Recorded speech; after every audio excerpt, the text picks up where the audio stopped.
The Let's Be Budz show is for adults 21 plus only. Content is for education and entertainment. We don't sell or promote cannabis.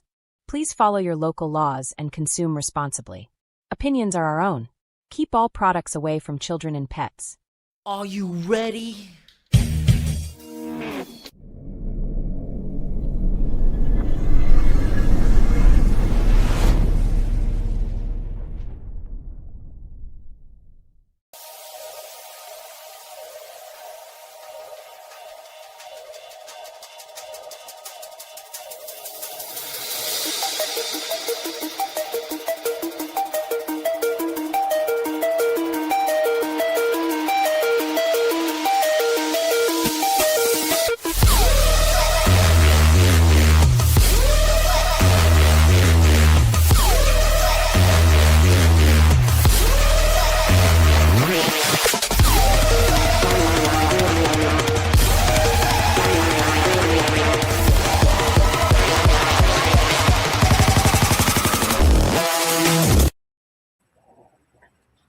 Hey. Hi, guys. Hey, cheers, everybody. Cheers. I'm just 1 second little technical challenge here. I can deal with that at my own time. Welcome to the show, everybody. Great to see everybody here. We've got a special one for you tonight. We've got a movie night. Before that, we'll curious do what it is. Only one person knows what it is. I'm curious. Yeah, that's good though. Keeps you in suspense. Yeah, he's been throwing us little teasers all week long, but finally it's come. So there you go. But we're gonna do an early bird draw for the Lost Coast Plant Therapy. I just want to give a little bit of a public service announcement. In the meantime, as many of you are probably aware, we had our channel taken down by YouTube a little over a week ago. Thanks to Dave pushing all those buttons, flipping everything around. We've got a new channel here, and you're looking at it right now. Something else has happened. The GoFundMe account was taken. Well, I can't say it was taken down, but for some unknown reason, all the monies were refunded to everybody, and we are in the process of finding out why and so on. So in the meantime, everything's on hold for the last Lost Coast Plant Therapy duck race, but we'll get back into that as soon as we can come back to you. Man, if it's not one thing, it's another. Dang it! Yeah, but we're still going to give away a free one. Can't stop. Or just keep your name in the bucket when we go back to a race. We'll get you. We'll put you in. Here. Yeah. And obviously, once we are aware of what's going on with the GoFundMe, we'll be back to report on that. But in the meantime, Everybody got their money back. Oh, a newbie. There's a new name. Cooley. So just so you're aware, Cooley 6BR on the third Wednesday of the month, we do a draw, a duck race for a 32-ounce bottle of Lost Coast Plant Therapy and some really cool merch. So we'll good luck in the race, and we'll go from there. Yeah, and it will hopefully be back on next month. Yeah, and So Need you, Dave. in the meantime, Dave, hold on. We need a timeout. I need you to remove our names. Remove our names. Right, you could just do this. No. Oh, he can do that. Look Yeah. at like that. Well, they remove them. I can get them off of there. Is that better? She was sitting perfectly. She was hidden by our name tag. Oh, Aw. well, let's see. I'm sorry. I'm in love with her so much. Where'd she go? There she is. Look at her. Oh, look at. Susan. Oh my God, I love her so much. She looks like she's got a patch over her eye. Yeah, she was camouflaged good for a sec. I couldn't see it. She matches my colors very well. I want to say thanks to everybody watching on my Instagram channel. And if y'all want to join in on the YouTube channel, you can come over to Let's Be Budz too. So that's if you want to get in on the contest. That's later on tonight, though. Yeah. Mm-hmm. Okay, so great to see you, Miranda, Flower Felon. Like I said, great supporter of the Last Prisoner Project. Once we know what's going on, my friend, we'll be back to you on that. Sky Overhead, good to see you. If I'm not mistaken, were you not a winner of a seed pack last week? That be the case, I believe I need your, and are you Canadian? Is that? I need your contact information. Good to see you, Doc. You know what, though? You know what doesn't get sent back, and also what doesn't cost financial funds to be refunded are letters. You guys can always contribute and help out by just writing letters to your representatives or to constituents who are currently behind bars serving time for a nonviolent cannabis crime. On the Last Prisoner Project's webpage, there is a program at the top called the Letter Writing Program, and there is a breakdown of all of the information that you need to follow, their guidelines, stipulations, things like that. And then on either side of the photo kind of gallery are arrows that you can then scroll through and find the constituents that are part of the letter writing program. If you do decide to reach out, which we absolutely encourage you to do, just anything from a postcard saying, hey, don't forget, we're out here working for you, you know, don't give up in there. You know, fill them in on ways that we advocate if you want to take time and write them out a letter. And get us proof of that, that you have written out to a representative or to one of our brothers or sisters, you know, behind bars. And then you'll get 2 ducks in the Lost Coast Plant Therapy race for every letter that you do decide to write out. So it is super beneficial for you as well. We definitely appreciate your time and your energy into it. And you cannot imagine the amount that the prisoners will appreciate your effort. So consider that, especially while we're navigating the fund situation with the GoFundMe. But that is still a way you can help out. I mean, every week you can reach out to someone if you've got the time. Do that again, Josh. What are we looking at, sir? This is the Verdi skunk from Luna Whitcomb. I think it's becoming one of your favorites. It is. It's a funky, skunky little thing. Yeah. Tastes so well. What do you think, gang? Yeah, no, the show is yours, Dave. Guys, I just want to say real quick though, Dave, you're the man. Like, not only did he watch this video and think of sharing it, you know, with everyone, he found a way to do so, and got the copyright so that we can, you know, stream it and do this openly. So thank you guys for hanging out and chat. Thank you so much, Dave, for putting this together. And dude, I can't wait. What is this fucking? This movie is it affects everybody somewhere along the line. So enjoy it, and I'm hoping for some good feedback at the end of it. So, all right.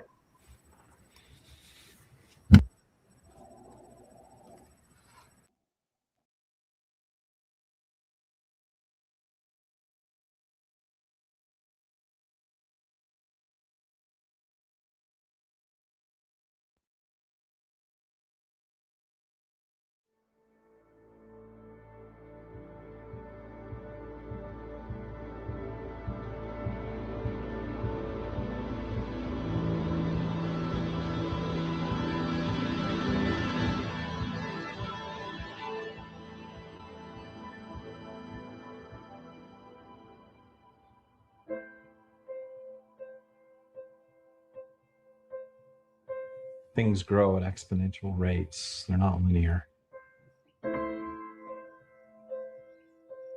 And if they're going to fail, they fail exponentially as well. They collapse. Our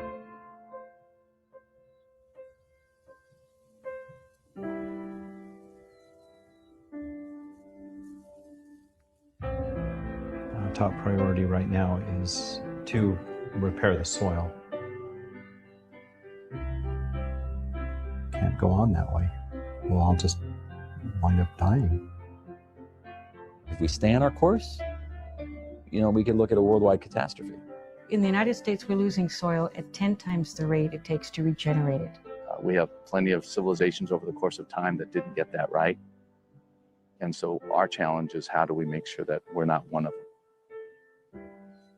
We're still in kind of an extraction mentality, where it's what it costs us to bring it out of the earth. It's not what the earth has paid to get it in. We need to start shifting from a death-based or a harvest-based mentality into a life-based economy. Industrial agriculture says we have to go with these machine-intensive, chemical-intensive means of producing food, and that is a false dichotomy. The more you care for biodiversity, the more you care for the soil, the more food you actually grow. The issue we're facing right now is two different futures. You cannot feed the world from dead soil. Then the ecosystem begins to unravel. Things are collapsing everywhere. Food essentially has no nutrients in it these days. People know that it's hurting people. People know that it's harming the environment, and they do it anyway. We got to stop focusing on the problem and start focusing on the solution. Not one single solution that's going to solve every problem, but many, many small solutions that collectively will actually lead to a societal shift. But it takes the will of the people, and I think that time is coming. I think that time is coming. It didn't take very long for us to tear the soil apart, to tear it down. We need an equal solution, the inverse of that, to build it back up again. So what we've tried to do here is to take natural biological processes and accelerate the regeneration of soil.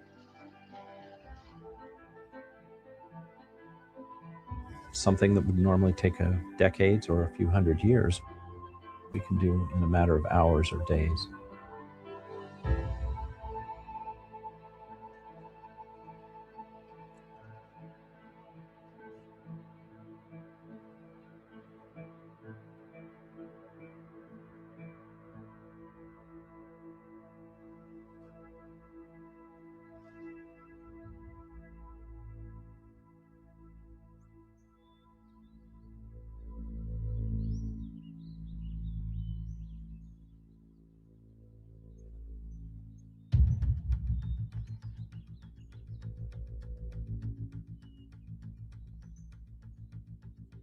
Agriculture is the most destructive human activity on the planet. Can we feed the world without destroying it? The difference between death and life, between extinction and abundance, is the difference between dirt and soil. Just a handful of healthy soil contains more microorganisms than there are people on the planet. The entire food chain and our very existence is made possible by billions of tiny creatures coexisting right under our feet. Complexities of galactic proportions. Since the dawn of agriculture some 10,000 years ago, the simple act of tilling our land has been disruptive to fragile soil life, its ability to hold water, and turning soil carbon into atmospheric carbon dioxide. With the invention of machinery and powerful new chemicals, industrial agriculture has exponentially exacerbated the issue. Roughly 30 soccer fields worth of soil are lost every single minute. Today, 70% of our planet's soils have already been destroyed. At this rate, the Earth runs out of farmable soil in a mere 60 years.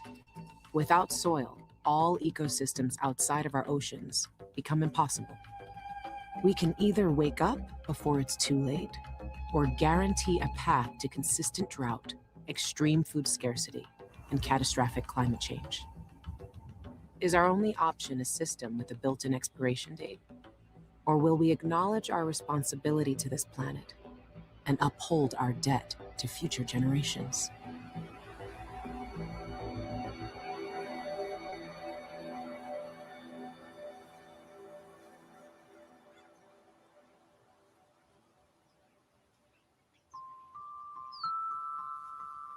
When I grow up, I'm going to try to get a big backyard. Then I can plant almost like every fruit and vegetable.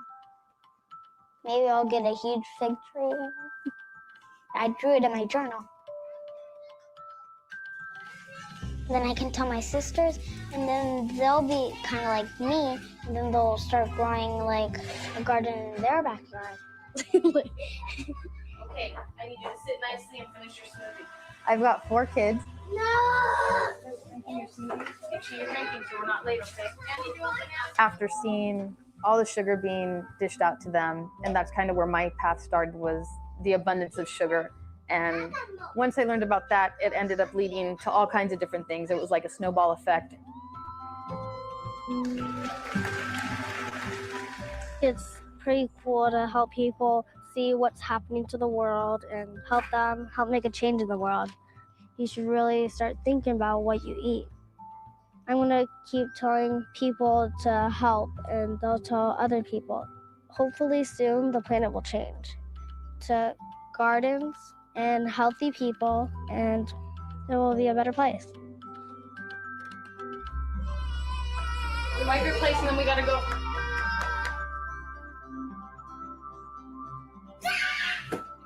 Who's taking the compost today? Man, buckle up. Okay.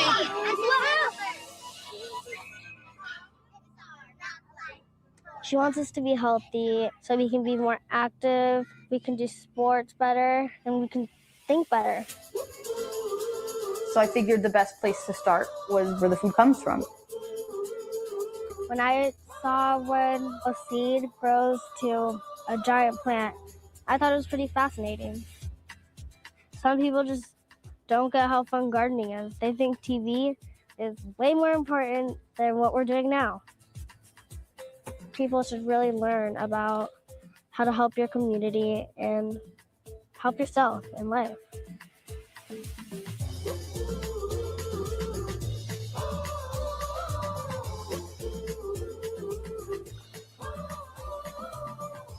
It's important because then everyone will know where the food comes from and how things grow, because normally you don't really see it.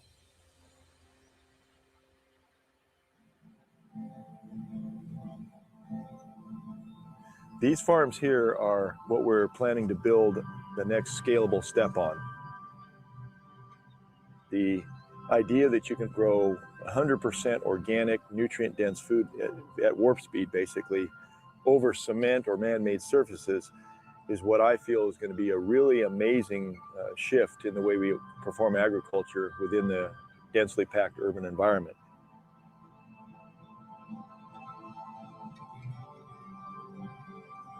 Waste is not an option, and that's got to be a mantra that we all adopt. This is Alicia. Who's this? Hi. Wow, where'd you get such a nice smile? We wanted to take a look and find out a little bit more about what you've got going on here. Oh, fantastic. Come on, let's go over and we'll check out some vertical towers. You can put about 40 plants in 2 square feet. Extremely resource efficient, 90% less water, 50% less fertilizer. Now let's go over here and let me show you one of my monster beets. This one's trying to escape. It's breaking itself out of the pot. Strawberries go really good in these towers. Yeah, I love strawberries. And you're gonna taste a piece of lettuce. I'll bet you've never tasted lettuce that tastes like this. And I'm gonna show you something special about it. Here's the secret. When I pull a piece of lettuce, see the white milk in there? I want you to just taste it. Okay, most people wouldn't even eat lettuce like this. And look at all the milk that's dripping off of that. So that milk generally disappears in about 24 hours. Really? Yeah. If you're not eating lettuce within 24 hours, you're missing a huge part of the antioxidant load that this lettuce carries. Even though we came from a powered up hydroponic background, we started looking at soils in a completely different light. The more we study them, the more we know life as we know it actually comes from it.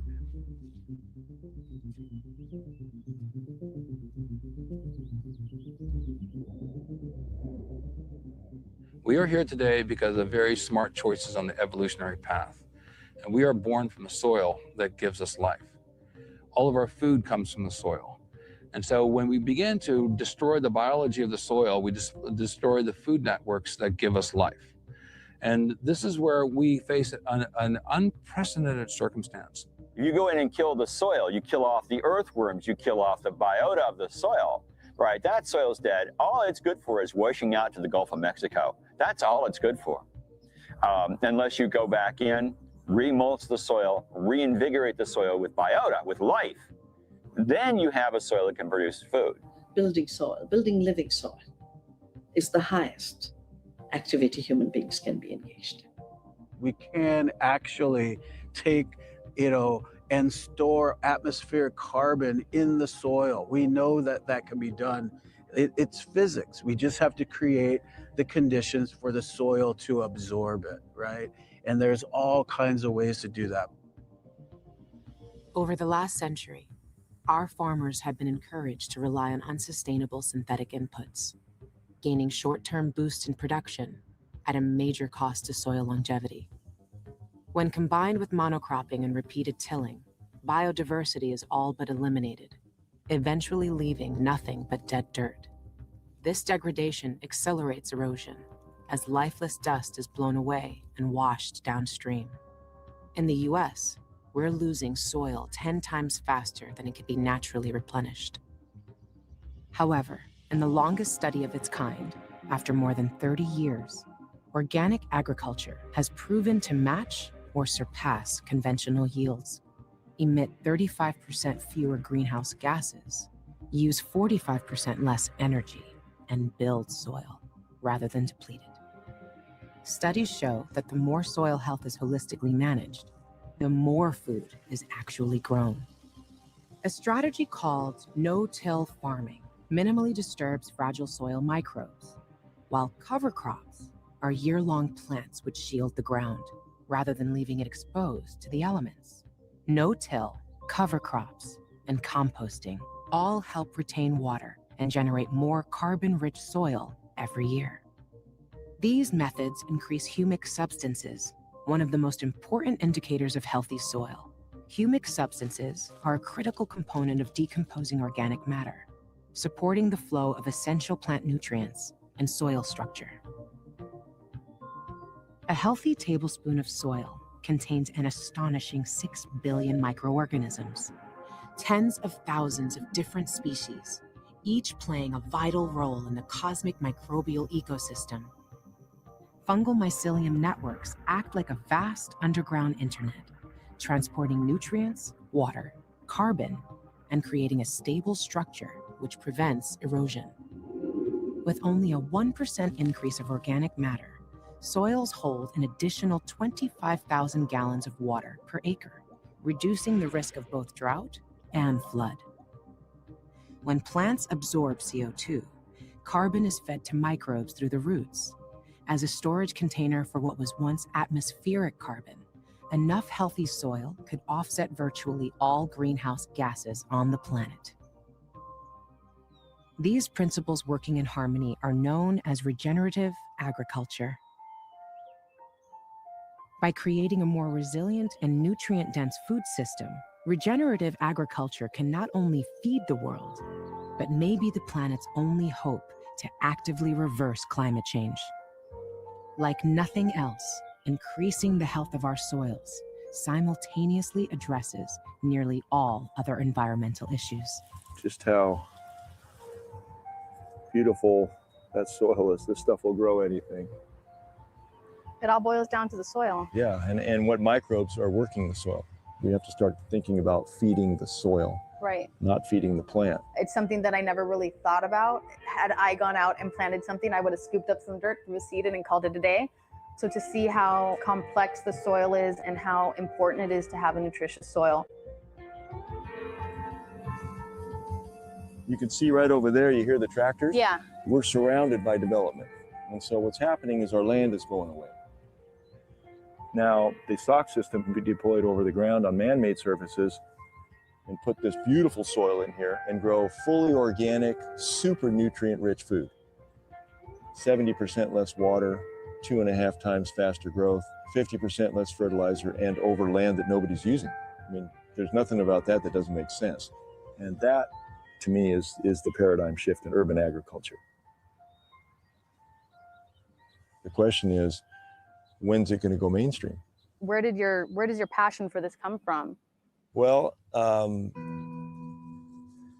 as an old organic biochemist, I've always been curious as to how can we maximize a plant's genetic potential. So we've had a few anomalies in this farm lately. We've been using all of our vermicompost and we've been experimenting with our soils. This blue kale here used to be this size. It used to be one of these. They were all planted at the same time. This thing just found nirvana down in the soil. I mean, it's just an insanely healthy kale plant. Imagine if all of a sudden our soil blends could start producing crops that were of this scale. This stuff is just spectacular and getting the nutrition it needs. And it's not happening everywhere, but it's happening enough for us to realize that there is a secret here that we've got to unlock. I'd been working with Eric Cutter at Alegria Farms. He had brought me on board as a soil consultant. I was bringing him rare earth resource materials that plants don't create by themselves. Some mycorrhizae, some biochar, something that he's like, biochar? Where'd you get the biochar? In Montana. And he said, how is Montana? And I said, I went to this place called the Green Powerhouse and I met this man, Michael Smith, who's amazing. He's brilliant. I knew it was just technology that was cutting edge. It's like a liquid biochar with some humic acid, and that's what plants need. They need a transporter and they need the carbon, a little air, and we have a healthy plant. So I gave Eric a sample,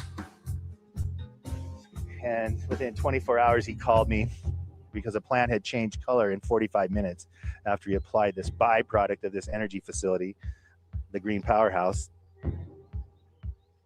He said, I have to go to Montana immediately, book some airfare.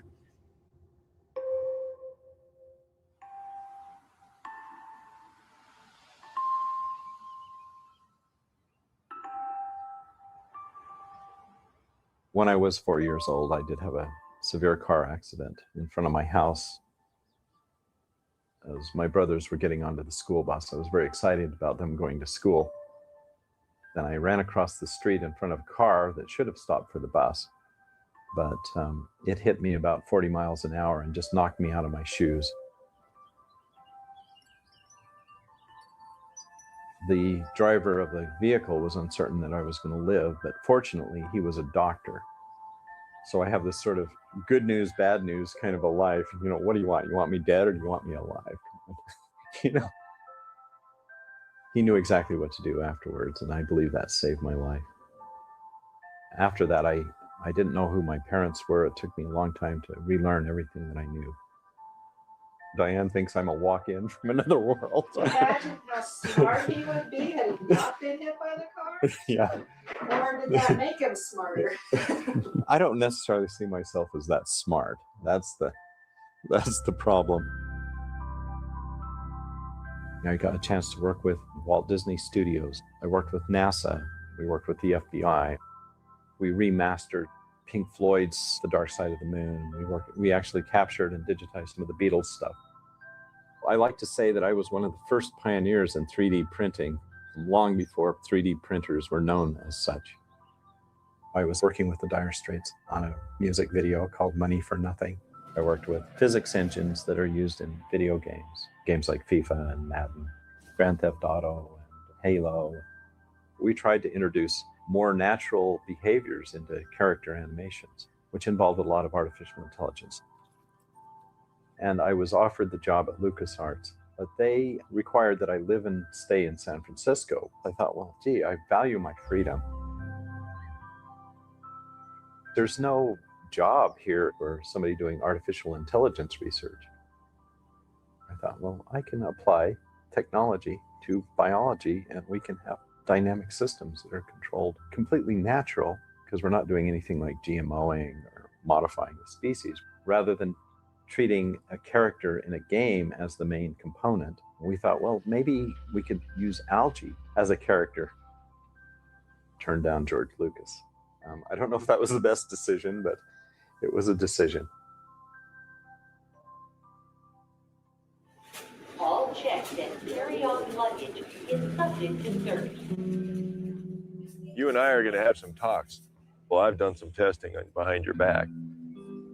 Well, I compared it to some of the best root enhancement mediums.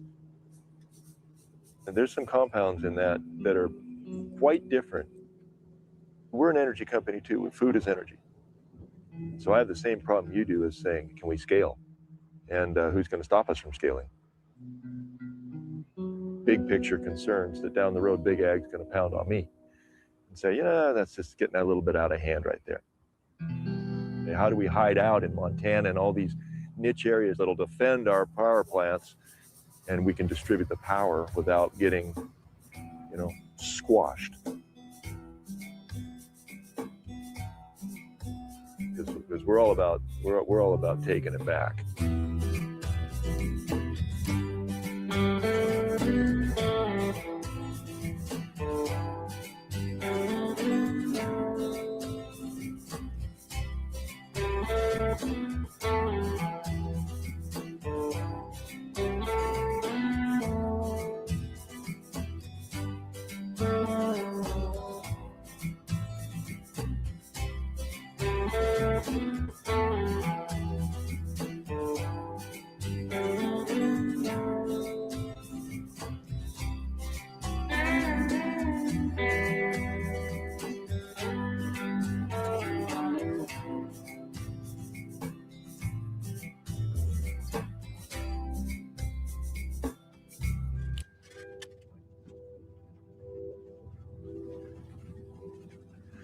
This new compound that's coming off the green powerhouse is a very powerful root stimulator, which means that it's a very powerful natural fertilizer. So this ought to be fun. Here we are, look at this, look at that power plant. Wow, middle of Montana. Who would guess? The biodome, wow.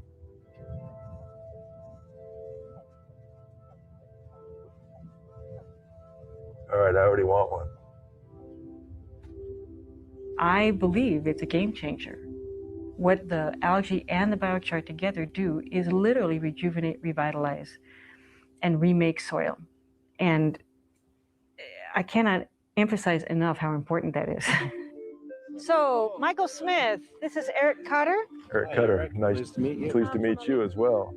I'm a biochemist and oncologist by training. I grow food and I'm a chef. And so I started playing around with this stuff, and I called Ken. I said, Ken, where'd you get this stuff? Really? Oh my gosh.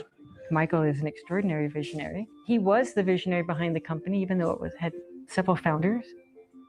We discovered that the waste usually occurs when you short circuit natural processes. You take carbon where it does the most good and you put it where it does the most damage. The rate that we're pushing the carbon dioxide into the atmosphere just overwhelms the planet's ability to capture it. Because we're trying to emulate something that nature is doing, and nature is inherently complex. You realize that there's 1 billion microbes in this piece of soil the size of your little finger. Oh yeah. And we think we know it all. I mean, we can go to the moon, but we have no idea what's going on with those billion microbes. And what we're doing now, of course, are killing those microbes in the soil. And we don't even know what we're killing and what ratios we're offsetting. It's one of the battles that we're fighting against standard fertilizing concepts. Right. If I were to start a fertilizer company and I wanted just to maximize my profits and didn't care about anything else, what a great strategy, right? You put it on one year, you get a good growth. The next year, the growth's not so good, so you have to add a little more. And then you add a little more, and pretty soon you've completely destroyed your soil. So we discovered, well, how can we integrate these components together to bring those cycles back into balance again? Well, the answer's been with us forever, right? All we had to do is open our eyes and look around. Why don't we go in and see what you guys have created? We'll go talk to the dragon.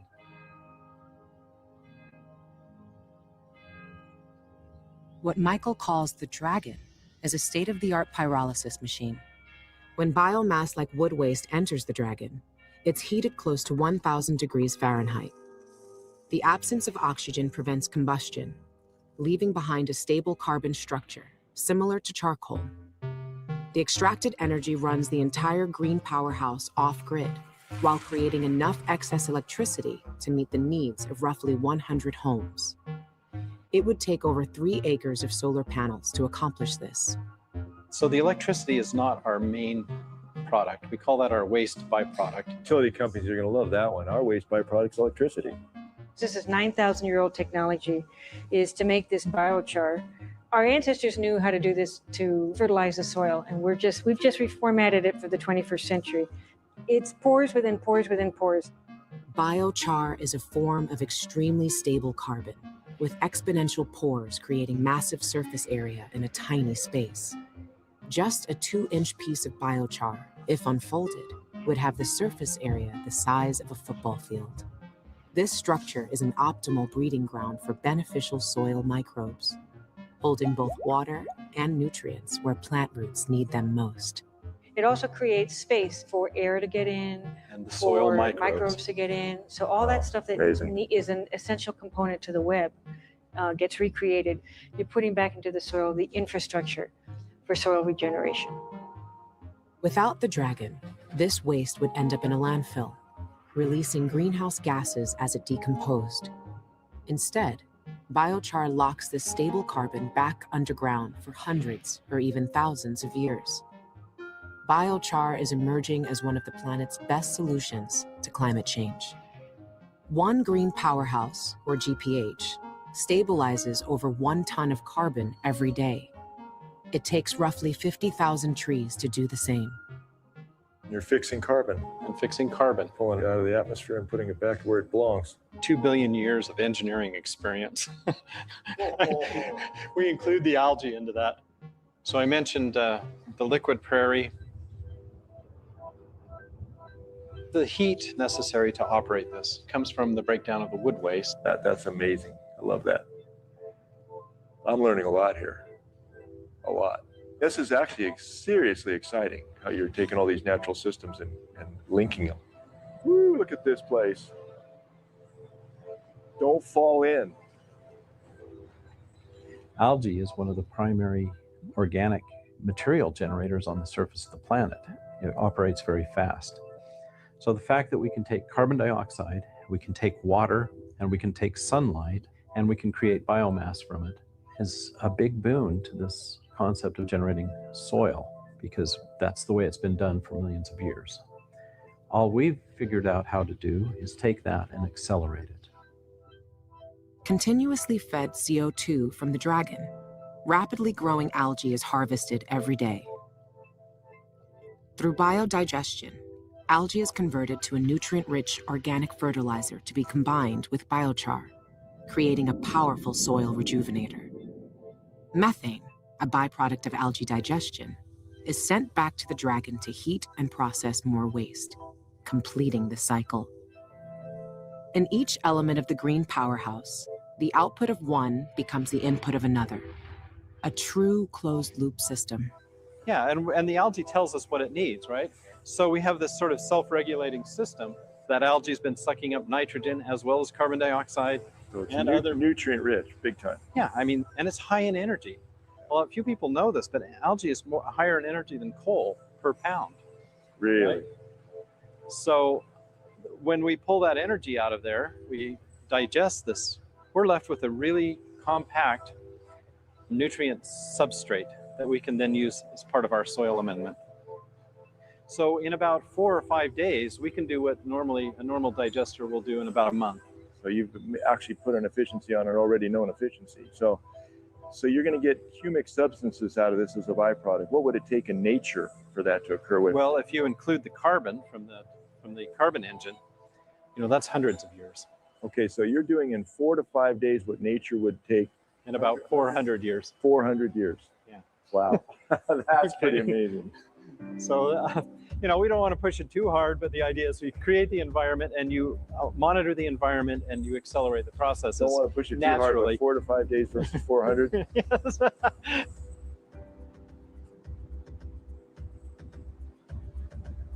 Wow.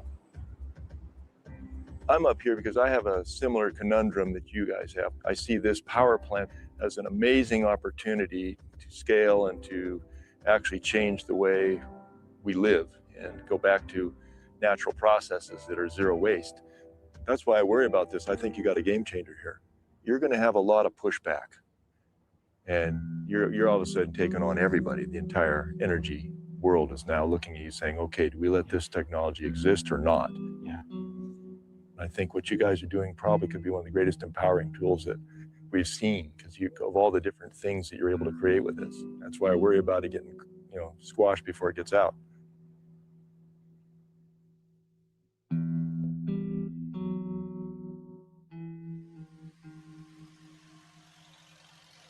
After World War II, there was an excess of bomb-making material, which was turned into fertilizer, an excess of nerve gas, which was turned into pesticides.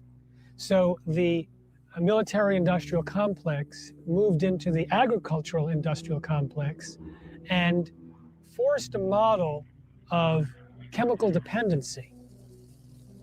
Industrial agriculture, in my point of view, is first and foremost a war against the earth, because it is a war against all species, since you're bringing war chemicals into food production, and all they're doing is killing. Putting chemicals onto the soil, nitrogen, phosphorus, potassium, and trying to backfill with some of the micronutrients.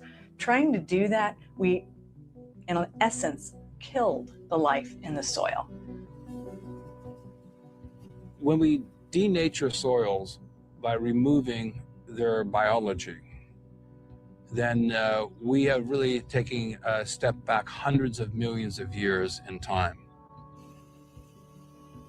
It is a war against every citizen, because food that comes out of that kind of war economy and war production is loaded with poisons, which then give us the epidemics of cancer, of allergies, of everything else that's going wrong because of a toxic, imbalanced diet. Because we now have a vast array of toxins that we have in our body, and we have a reflection of the environment in which we live, we are now trying to adapt to suddenly influxes of toxins that are heretofore been unprecedented. The United States Department of Agriculture, practically a Washington office for Monsanto, has, in their research over 14 years, has shown there has been no significant increase in yield because of GMOs. The idea, the sheer audacity of the idea that we can fight nature is dead on arrival. We cannot fight nature. You cannot blow things up or poison things to the extent that where you, quote, win. I think people around the country have realized that the FDA and the USDA are not going to fix their food system, that they actually have to do it themselves. It's a challenge to live in a world where our government cannot be counted on to defend us from an industrial food system that's actually making us sick. 44 billion pounds of chemical fertilizers are used each year. Synthetic fertilizers disrupt the soil's balance of microbes, beneficial fungus, and organic matter. As biodiversity decreases, more fertilizers are required to achieve similar results. Now, pesticides and herbicides must be used to fight off weeds and bugs that would normally be handled by a healthy ecosystem. Up to 50% of nitrogen fertilizers are washed away with rain and irrigation water, a drastic pollution leading to an ocean dead zone the size of New Jersey. Contributing to dead zones are animal factory farms, easily the most pollutive activity on the planet. In the US, more than 1/3 of our fossil fuels, 1/2 of all water, and 80% of our farmland is used in the raising of animals and the grain to feed them. Most of these grains are genetically modified organisms. Over 80% of GMOs are specifically engineered to withstand higher doses of a powerful chemical called glyphosate, which the state of California has officially labeled as carcinogenic. The use of glyphosate has risen 10,000% since 1974. Independent studies confirm contamination of our food, air, and even our rainwater, while extremely low doses have been shown to cause liver and kidney damage, with correlation to a host of other side effects. In spite of public outcry, the USDA, FDA, and EPA require no testing for the pollution of this chemical in our food supply. The philosophy of using GMOs and glyphosate is one of sterilization. Kill everything except the crop. The exact opposite of farming in ways which regenerate soil and biodiversity. A worldwide rally against genetically modified food giant Monsanto is being held across the globe. Speaker is the youngest activist in Orange County right now. Activists are protesting the use of potentially harmful chemicals in food production, something Monsanto says is the only way to feed the globe's growing population. We will petition the Girl Scouts for GMO-free cookies. Let's show the world what these cookies can really I told you I had a special guest, Alicia Sorrentos. Alicia, how old are you? 7. There was a newspaper article about it and that we weren't selling cookies. So then that's when the council contacted me and said, hey, let's discuss alternate ideas for fundraising. I was like, this is awesome. We did it, you know? It was like literally an ambush. They had no intention of hearing any of our ideas. It was support and promote or step down. I felt betrayed. Here I had put so much time into it, and now they're saying, sell the cookies or you're done. So. Dear Ana Maria Chavez, please make cookies without GMOs. Whoever signed my petition, thank you. So you're trying to remove GMOs from Girl Scout cookies, and you've got a petition of 10,000 signatures. 15,000 signatures! 21,000 signatures. It's been a year and a half, and with your help, we have 30,000 signatures! Bum, bum, bum! A box of Girl Scout cookies is not a political statement. It is an investment in a girl and her dreams, and in your local communities, and in the leadership of tomorrow.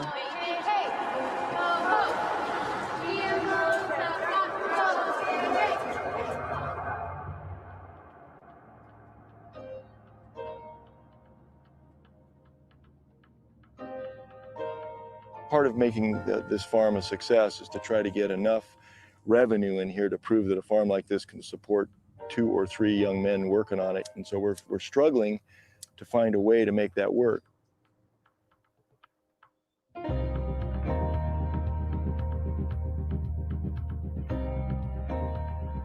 It's very easy to grow food. It's not easy to grow superior food and very nutrient-dense food because you have to treat the soil properly, but it's very easy to grow food. And of course, there's always been an influx of food from all over the planet, which we're competing with, and it's being flown in, from 1,500 to 5,000 miles away every day. So for a small micro farm like ours to compete, we have to be very special.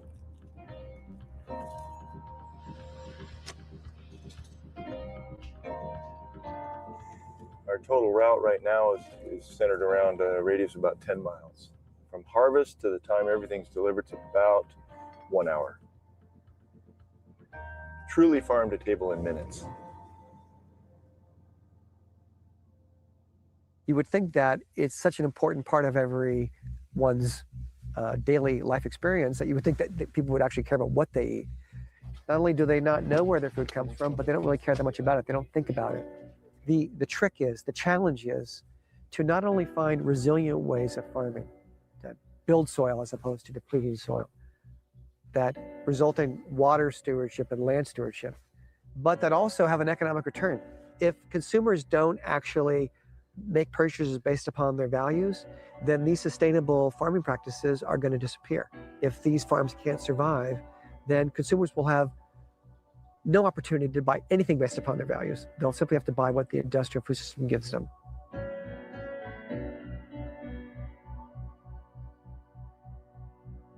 Roughly 2,800 calories for every human being on the planet are produced every single day.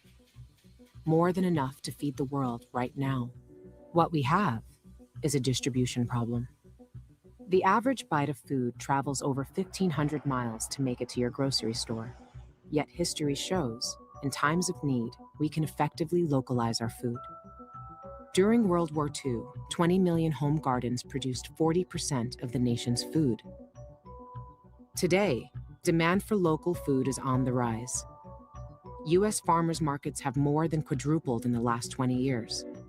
Every effort, big or small, to localize food in regenerative urban farms, school, and community gardens, or your own backyard, helps displace our reliance on destructive industrial agriculture.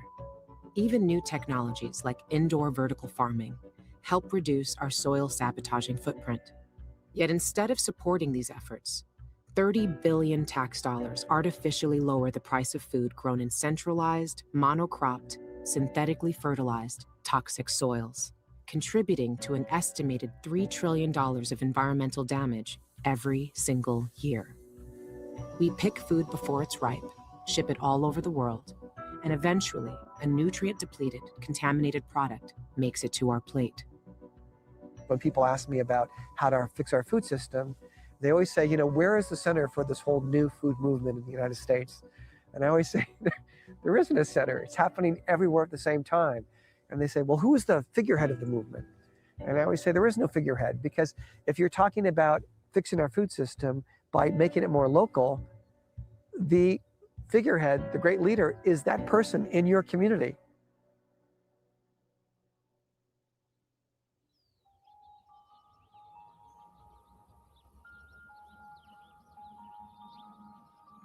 All in all, we've now come to the point after a little over 2 years that we have a farm that's been proven out, that actually can support 3 jobs, that is now actually growing. I mean, our revenues are starting to grow. The restaurants around here are starting to take notice. So I feel like we finally hit critical mass.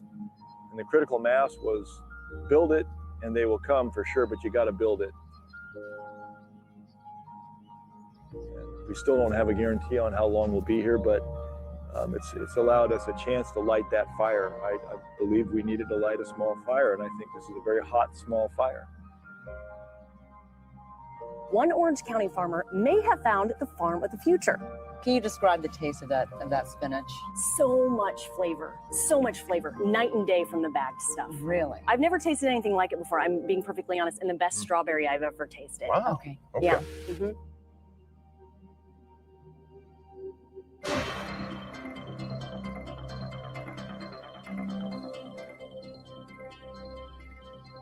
Hyperspace is a data visualization that allows you to be involved in the creation and translation of your design concepts.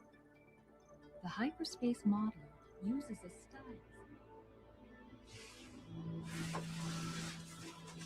style. Visual units, hyperspace digitizing. GPA just an exciting thing. This is an exciting thing. So we're very much into sacred geometry.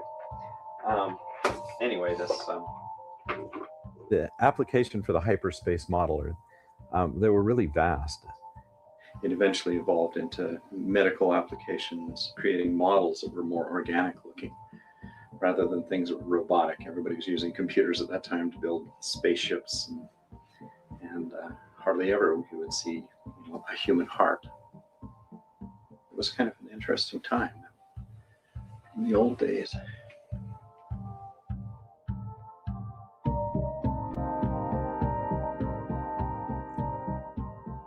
He's figured out a way to write code to talk to nature, to have nature tell him as a system operator what it needs to maximize its gift to us. It's brilliant. It's absolutely brilliant. And so he's harnessing what nature's doing, and he laughs about it because he's so brilliant, but basically all we have to do is emulate natural systems here, and we can accelerate them. So everything we're doing with the sequester of the carbon, with the digestion of the algae, those are all natural processes that are in a closed loop, and all we've done is figure out a way to accelerate it. I think it's the unique thing. What I don't see in all the projects is they don't close the loop. Nobody closes the loop with the exhausts and everything recycling and going back in. Carbon is our friend. There's nothing wrong with carbon. It's in what form it's in is what causes the problems all the way across the spectrum. Michael's brilliant on that stuff. He just has an extraordinary ability to synthesize information from a variety of industries, if you will, agriculture and technology, and bring them together in new ways. He's incredibly talented at that. He's, I think, one of the best there is. And the powerhouse is a demonstration of that. We will either save ourselves with stuff like this, or we won't. And if we don't deserve to be here. Half of this, I believe, has been just downloaded into Michael, and it's bigger than any one of us. Michael's a unique individual. We even had people come here that wanted to look at the process. They'd call him the mad scientist. He'll ride by here. I'll bet you couldn't even guess what's going on in there. He goes, yeah, I was thinking on the way here, Chuck. I go, I could tell that. So you can tell when people's gears turn. He's doing multiple gears at a time. When you take a walk in the woods, you watch nature's processes of what's going on, and then you walk through those doors, you know.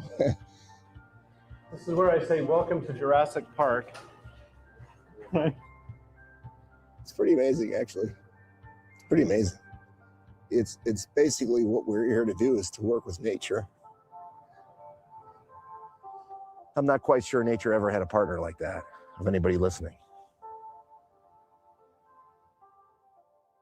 The green powerhouse requires almost no additional input outside of what is already being sent to landfills in astronomical amounts. The GPH maintains an indoor tropical climate, even growing bananas and pineapples, while Montana winters reach as low as -20 degrees outside. Providing a half-acre of vertical grow space, plants can thrive in virtually any region on the planet. Beyond powering 100 homes, the GPH's excess energy could support dozens of additional greenhouses. Now imagine GPHs all over the world, processing waste to power communities, providing fresh local food, reversing climate change, and regenerating soil in virtually any environment. They're disrupting, which is kind of a scary concept, but they're disrupting food, fuel, and fertilizer all in one little powerhouse, which to me represents the ultimate paradigm shift in agriculture. I mean, imagine now if these powerhouses could supply local communities with 50, 60 greenhouses worth of produce, and they're all off grid and they're all carbon negative. I mean, it just completely changes the way everything works. It ultimately leads to energy independence, food security, food independence. I mean, we the people are now taking it back. And I think that's an exciting proposition.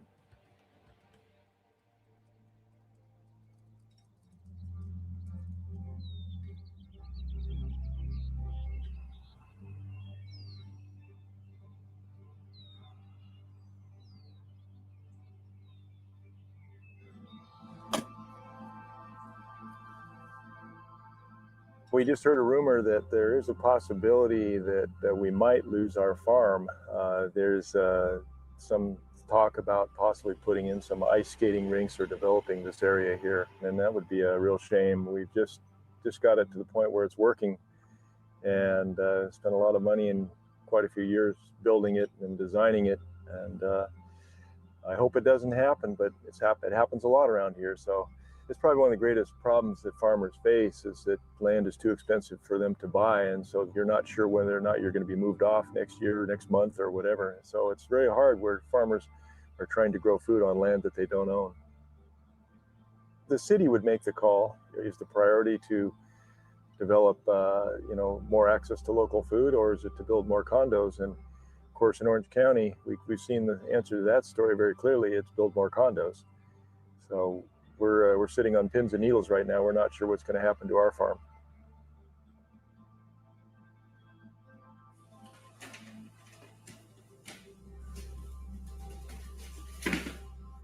Well, I've always grown my own food.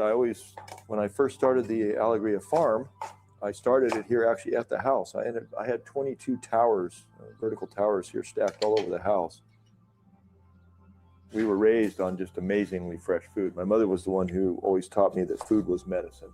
And back then, I mean, when you look back, you realize that our food supply actually hadn't been quite so tainted 40 years ago. So that's part of what's going on now, is that we are dealing with much poorer soils than we had 40 years ago, and hence the decrease in quality of the food.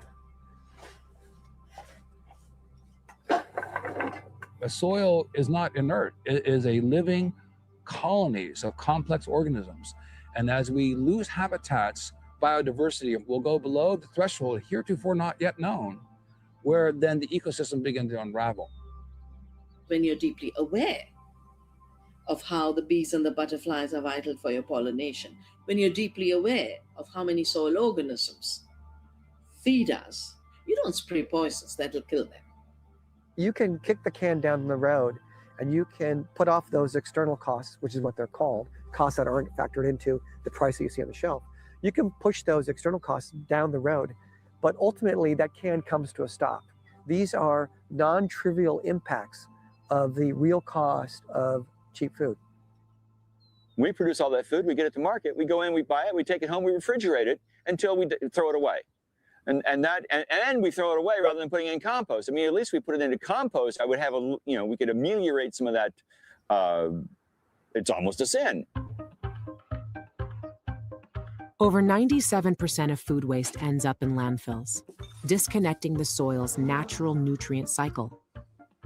Millions of tons of organic matter rotting away, emitting greenhouse gases like CO2, methane, and nitrous oxide. But what if something we literally treat as trash became one of the planet's most applicable resource solutions?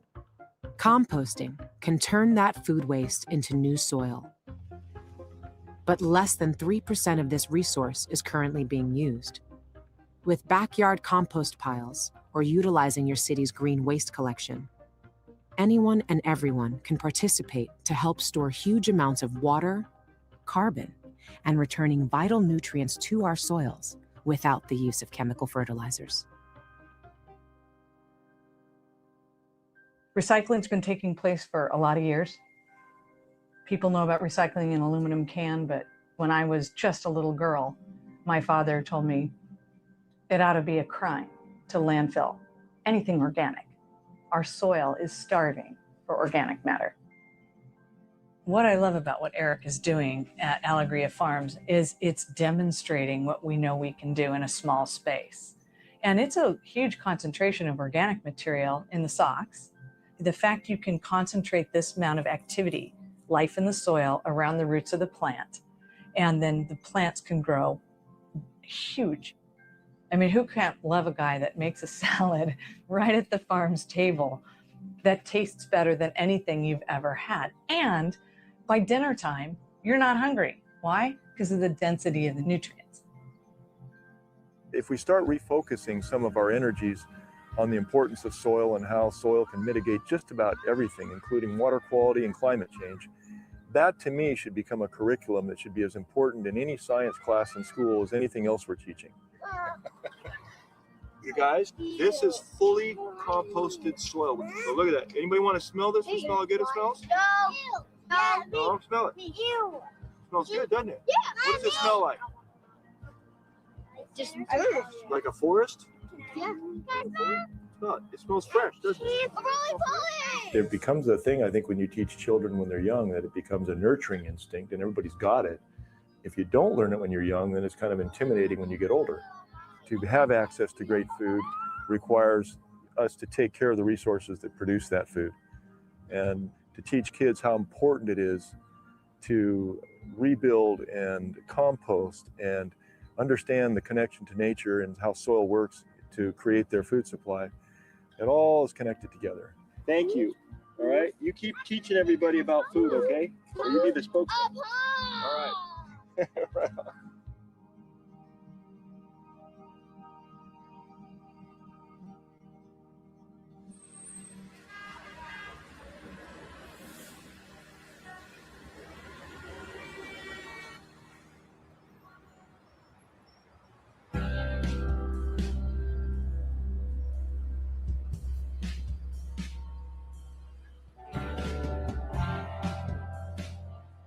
We're trying to change Girl Scout cookies so they're healthier, and right now we have at least 45,000 signatures. I tried to schedule a meeting with Girl Scouts. They ended up saying, yes, we'll meet you. You know, she got excited when I said, oh, they're gonna meet with us. Maybe she doesn't know the gravity of her actions, and maybe she doesn't really understand how big a deal it is. It was just inspiring to me. Julia Lowe said right is right even if no one else does it. So that's why I'm here today delivering my petition. GMOs are genetically modified organisms. There have been no long-term testing done and they could be harmful. It's time to do the right thing and get GMOs out of the cookies. Thank you. You did really good. I'm proud of you. And then last minute, they decided that they weren't going to meet us. They said that the representative that was going to be meeting us was going to be in a meeting.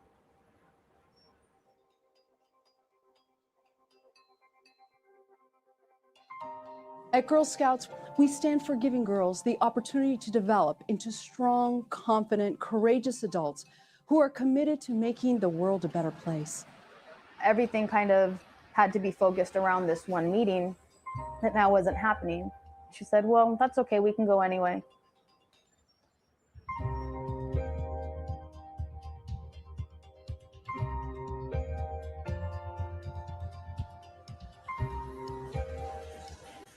Hi, we wanted to come up to the shop, Monica Serratos.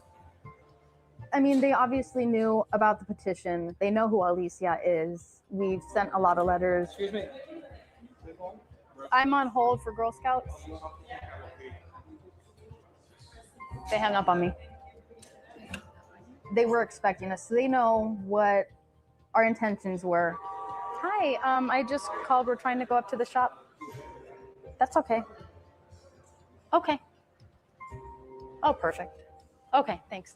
You want to hold on to that? It's heavy, I know. And then that is your gift for Ana Maria Chavez. And Mama, you know what? They could have seen out the window. Oh, maybe. They took your name? Yes. Okay, go there and give you the name, and he's going to give you a pass. Okay. Then you go. I know. It gets heavy. Girl Scout shop. Serratos. He's called, right? Yeah. So what do I do? Okay. MSC. So close. I have to wait. They didn't put my name on there. It's a big part of my daughter's childhood. It would have been a cool experience to go up and see what happens at headquarters. But unfortunately, we were denied that privilege. Do you think they're going to send somebody down? No, she called it right. They saw you out the window and they've sized it up. They're just going to freeze you out. For them not to take the time to listen to my daughter, it's heartbreaking. Here I am representing Girl Scouts, and then to be denied even to get up into the shop or to have someone sit down and listen to one of their own Girl Scouts. It's heartbreaking and it's frustrating. And I don't know, it makes me question the organization sometimes.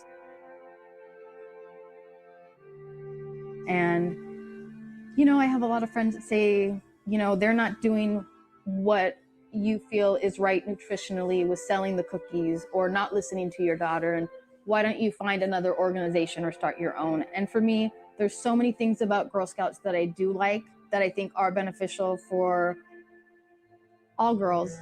And instead of walking away from it, I feel like I can set an example for my kids and my Girl Scouts by staying in it and trying to make a change just like Alicia is doing.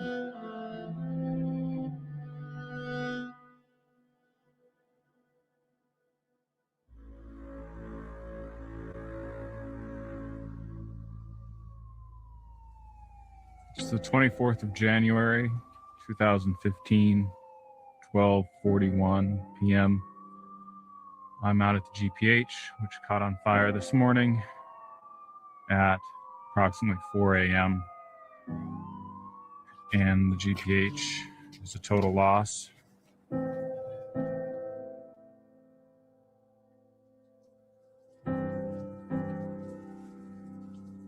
Adam DeYoung, the Chief Operating Officer of Allergy Aquaculture Technologies.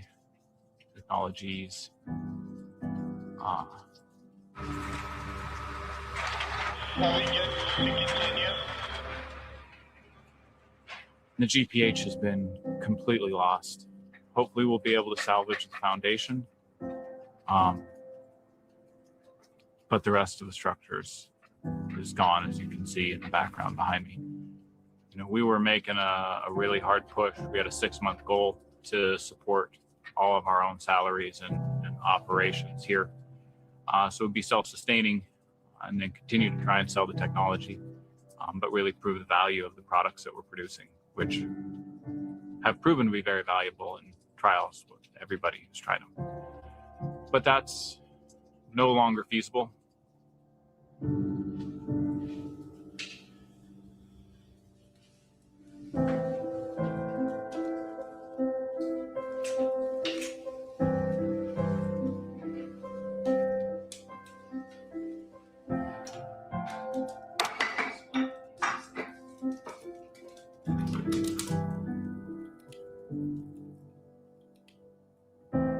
one night last Friday, fitful sleep. I couldn't sleep. I'm laying there. I'm half going in and out. And around 4:30 a.m., the telephone rings. And I knew it could not be good news. It happened to be the manager of the mill. And he was on the phone. He goes, "Oh, Michael, I'm so sorry. But the green powerhouse is burned down. It's a total loss." And I was like, shock. You feel the physical shock. You actually feel numbness in your hands. And you're going, how could that possibly be that we could have lost this thing because it was such a, vibrant, dynamic thing? For me, it was difficult thinking, well, what in there is combustible? I'm going, what could possibly burn in there?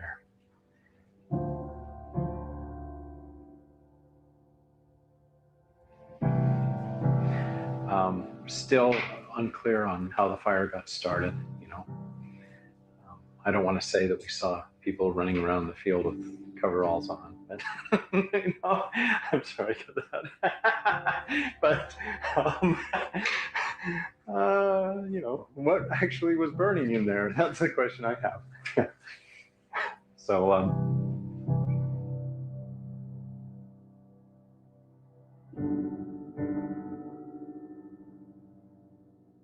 there's a possibility, there are people that don't necessarily want to see bioenergy be successful, but I can't say, if there was anybody involved.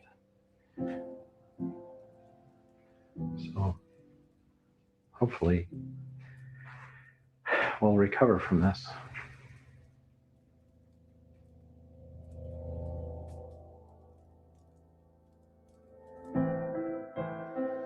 I'm not one for conspiracy theories. That's not where I like to go. I always like to think there's a good scientific explanation for everything. But right now I can't see the scientific explanation behind what happened.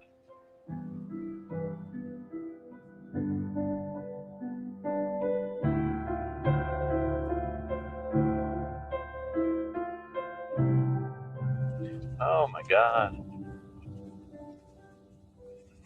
Look at that. The remnants of the GPH.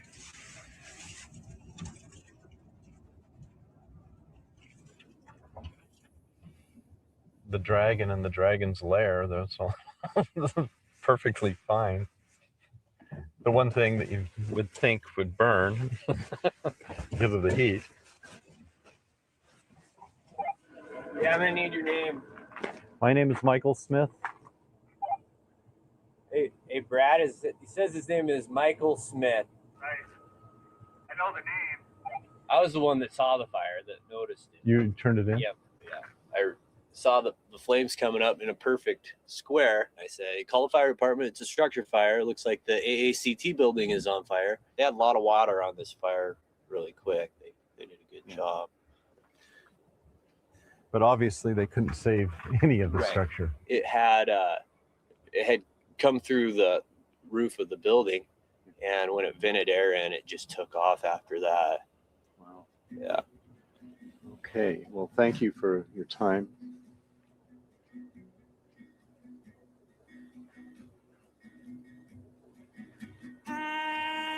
It's like a person who's died in your life. You called or you talked to every day, and now that person is unavailable. It was more than just a building that represented sort of an ecological system. When it went away, it was like, well, what am I going to do today? Oh man, I remember, every beam, every piece of that unistrut going up, all of that.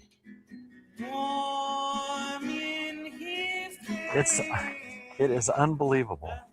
There's nothing salvageable here other than the concepts.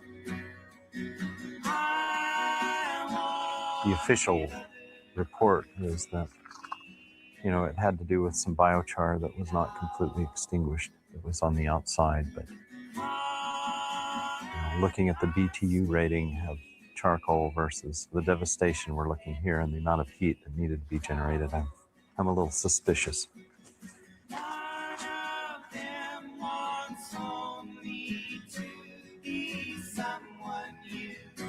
fire.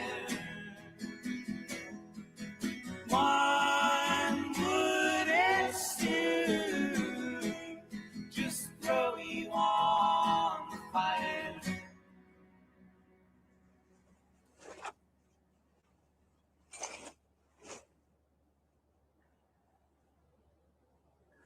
Wow, look at this. This is a device that's meant to withstand the combustion of a car engine. Look what's happened to the metal in there. It's completely melted. So we know the heat in there got to be pretty intense.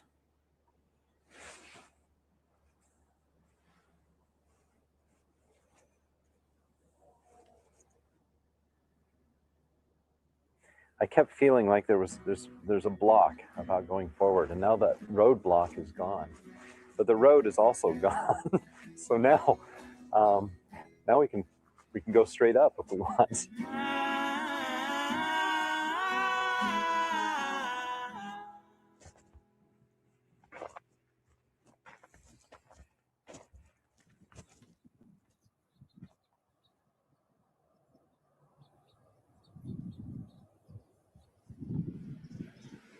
Whatever doesn't kill you makes you stronger. That old saying is coming pretty true right now.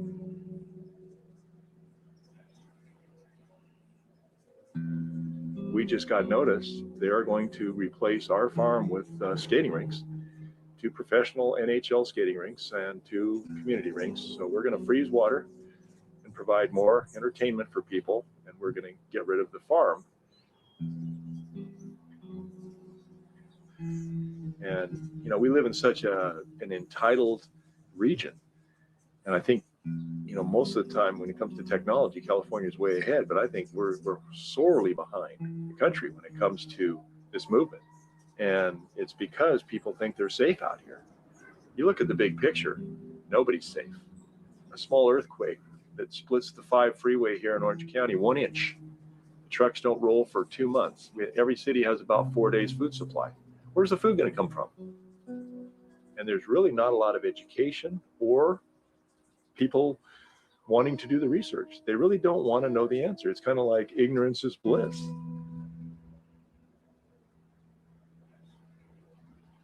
Yeah, I am a little frustrated, and that's part of what drives me. But it's not a frustration. I'm not angry. I'm very much a realist. I knew going in that this was fighting up a river.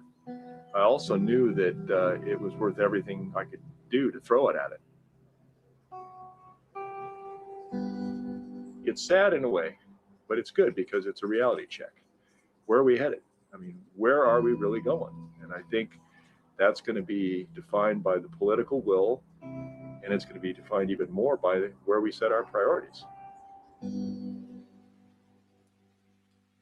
About 2010, my brother's young boy, Aiden, had an autoimmune disease pop up, and this was a really tough one. Both kidneys were about on the verge of failure, and they were dumping proteins into the blood. And there's no question that I believe that it was a poor food, poor diet, too much salt, oil, and sugar in the diet. They were just eating too much garbage.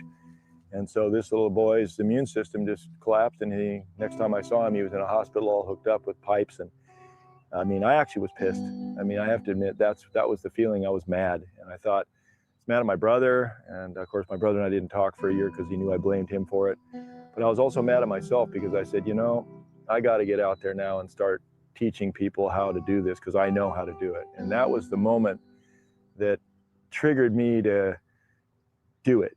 You know, a lot of people talk about it, but you got to go out and do it. And that's really how it all started.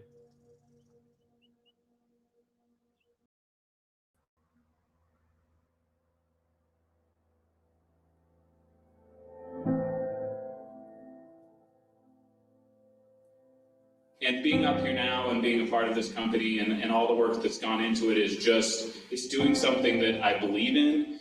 And I know that everyone that I'm working with believes in. It's doing something that I think can change the world. The vision for tonight was to just connect and share, you know, your memories and impressions about what the GPH meant to you. I just wanted to say that I remember very well all of those days, lifting panels, soldering, welding, and I'm going, hey, I'm a computer scientist. Everybody, even today, there's so much conversation here today about the future. The Phoenix is rising and we're on a big ride, and we're still a small core, but I think we're just ready to expand and take this to the next level.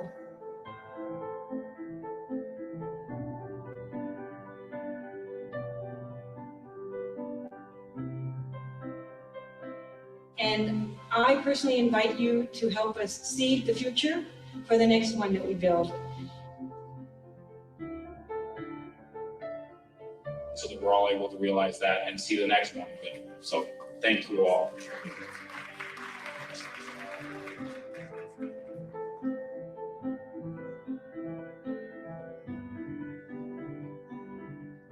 If you know the history, we got grants from the Department of Agriculture. I actually think that's what's held us up. I mean, these are, feds that are supposed to be wanting to do this. And there was no follow-up, and you kind of wonder, where'd they go and why? Everybody's in the same game, and you put this in and it threatens the game. They were doing economic development for the Pacific Rim. So they threw an expo of technologies that would affect that.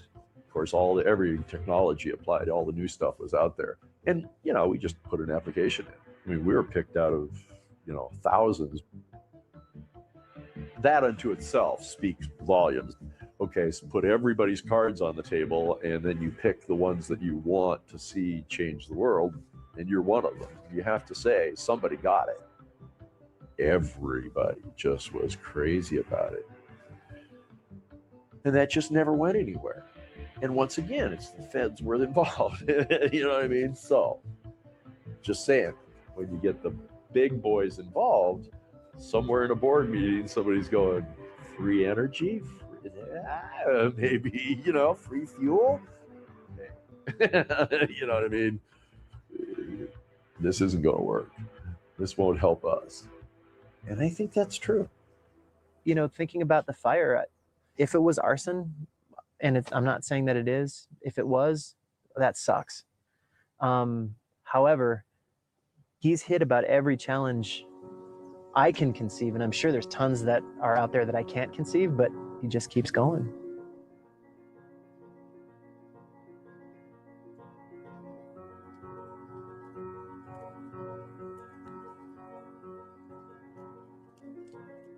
Six years of my life has just been,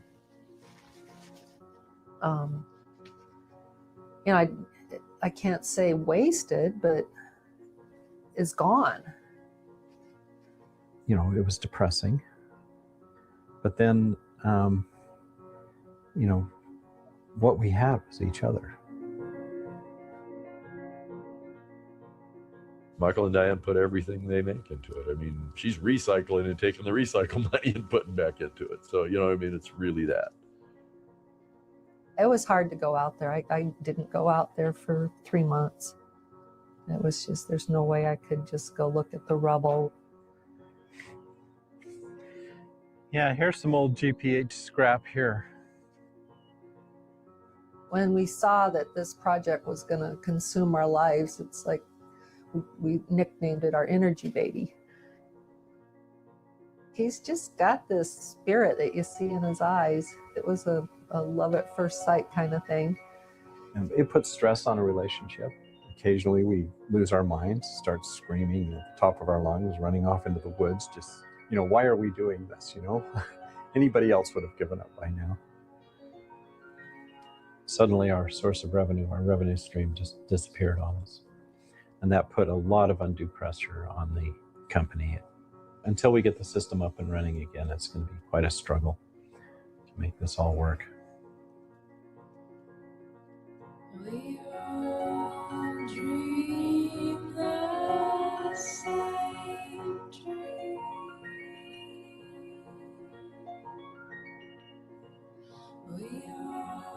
Our society as a whole has a need of a soul healing. This is the reason I think we have so many problems. problems in society today is that we have these souls that yearn. In 1985, I was completely bereft. It was a February day and it was raining. I had gone through a job interview and had been turned down again. And I was in a suit. I really felt as though society had deemed me a marginal person and wandered fruitlessly. I knew I had to change, but I didn't know what was changing. I didn't know how it was going to change. And I had parked in a parking lot for a community garden.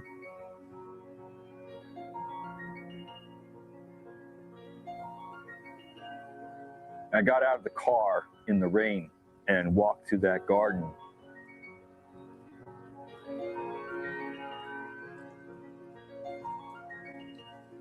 There was a feeling of such hopelessness and despair that there was no reason to continue. There was no reason to go on. And yet, walking through that garden somehow reaffirmed my worth because I knew these plants. And these plants were talking to me.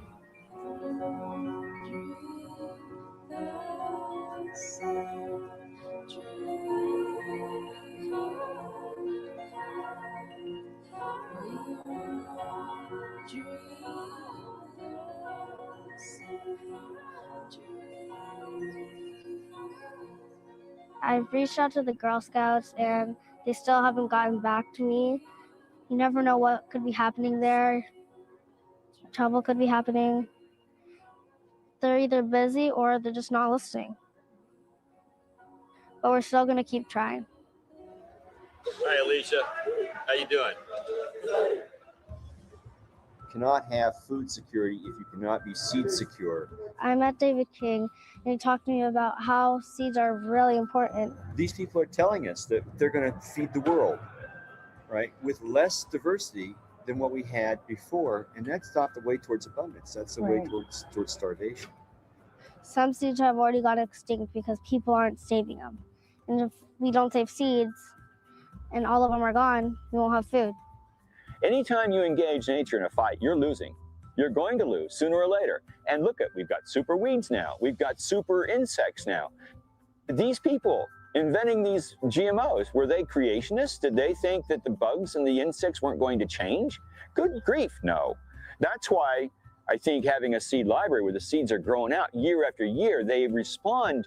There's a dance in nature where the plant gets better, the weeds get better, insects get better, the plant gets better, the weeds get better, the insects get better. And that evolution is important.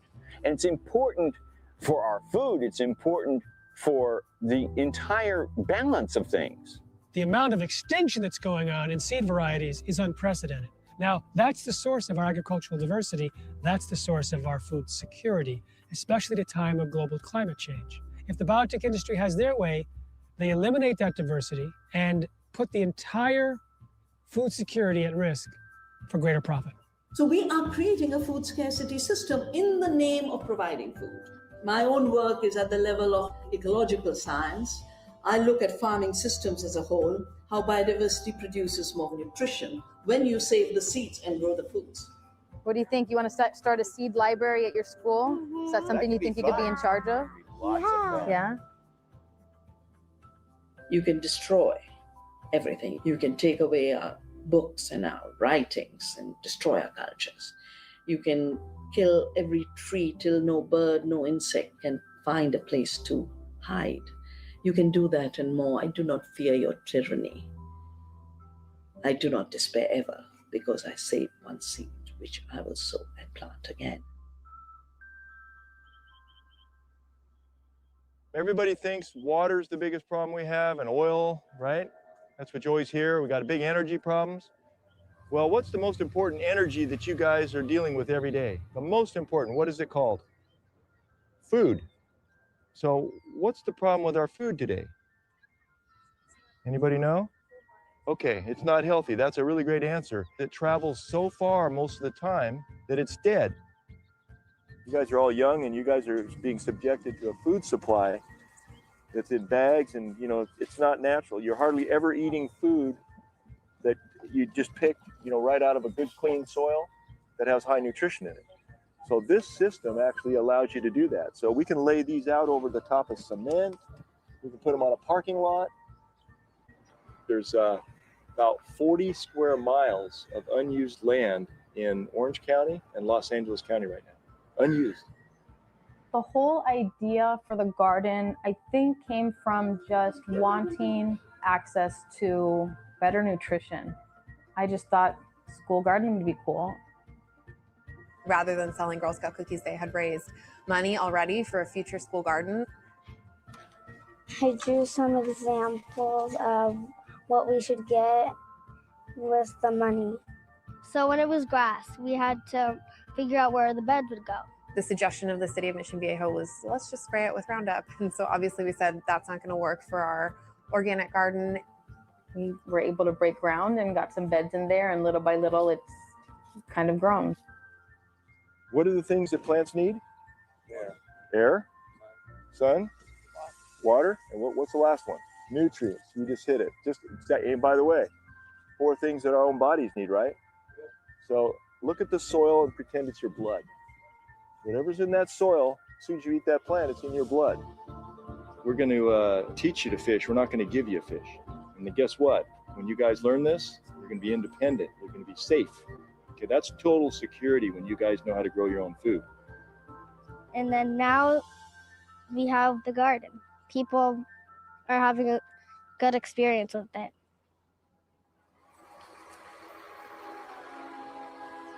When I see our garden space, it makes me think like this is just a mini little world that we've created here on campus. When I see the butterflies flying around, or when I see a hummingbird or the bees, it's a whole completely different picture than just growing food. There's nothing that's ever going to compare to like saying your child or you helped plant a seed and you watched it grow and I ate it. Nothing really compares to that. That's something money can't buy. We give to the plants and the plants give to us.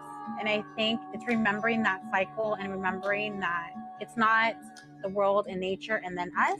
We have to mutually live together. Because the fact is, if we forget that, there's going to come a point in time where we're going to destroy that.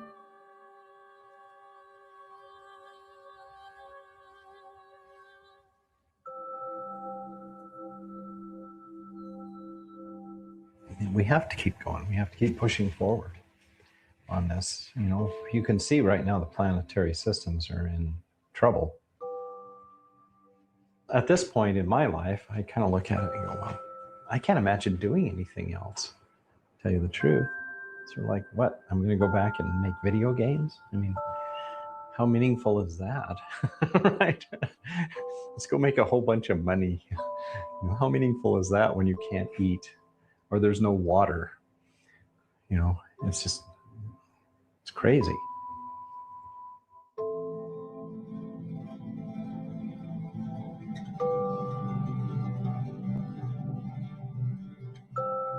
There's hard work that needs to be done, and it's not pretty, but it needs to be done.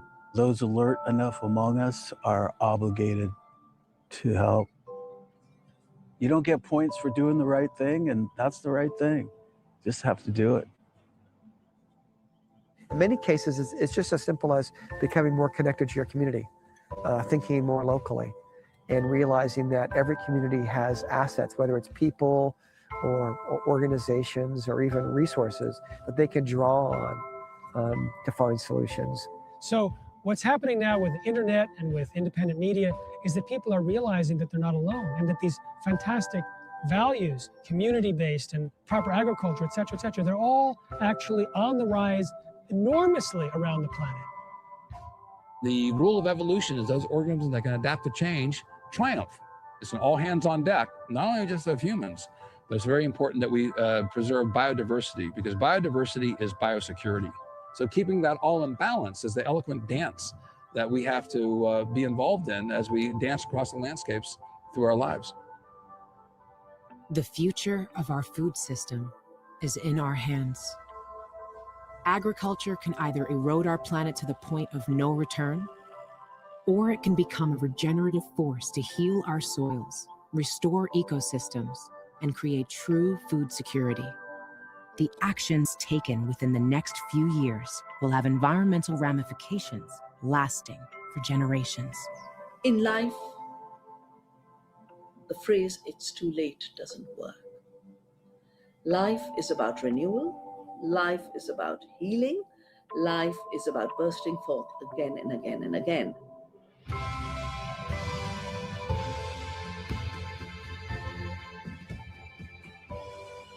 I look around, I see children, and I think that we've got to try for them.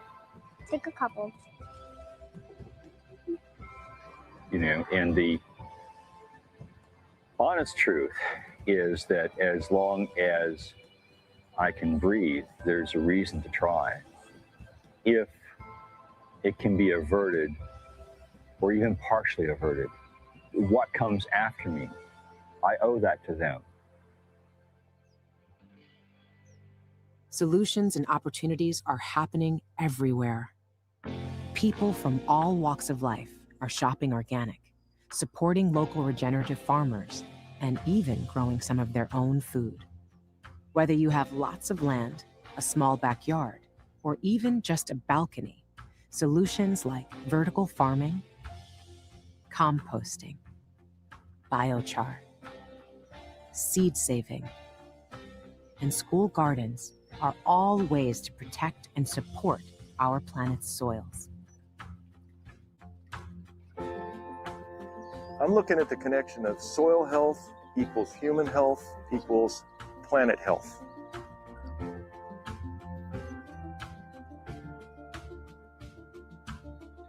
The solution is access to nutrient-dense food.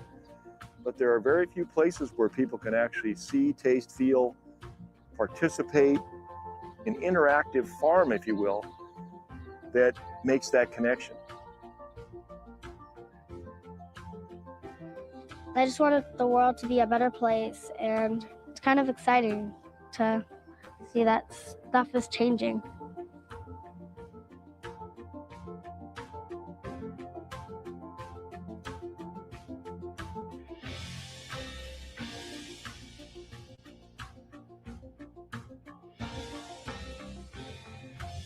What else do we have to do that's of any importance?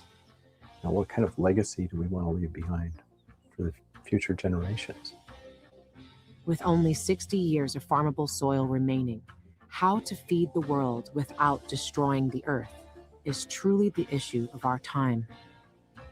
To say that we care about the future of this planet, to say that we care about the survival of our species, and to not take action is simply no longer an option.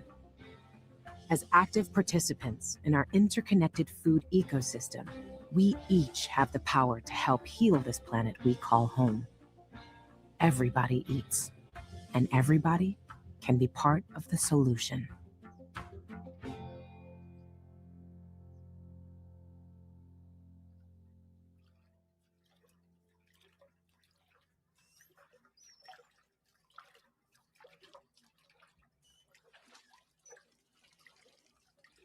It was never about this one system. It was about demonstrating an example of how we can take care of ourselves and the planet.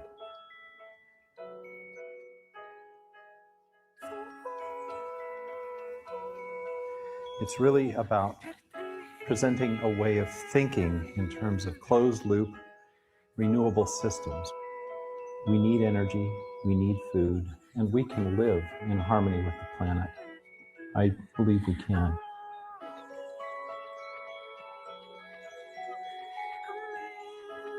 There is an urgency to the situation we're facing on this planet. A lot of us can see it, we know it, we feel it, but it seems like it's overwhelming. But we can solve these problems. It's not too late. We can do much better.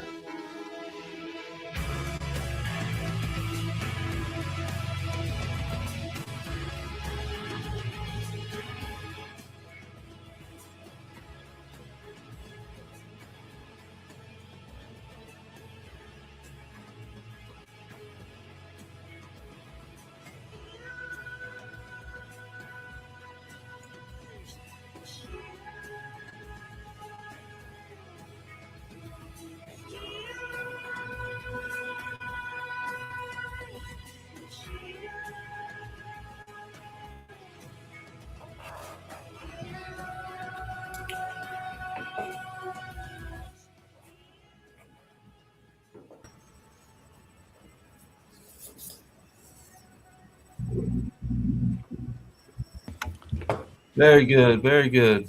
Thank you so much for showing that, Dave. Cool. Right on. Yeah, that's pretty cool ass fucking documentary, man. How old is that?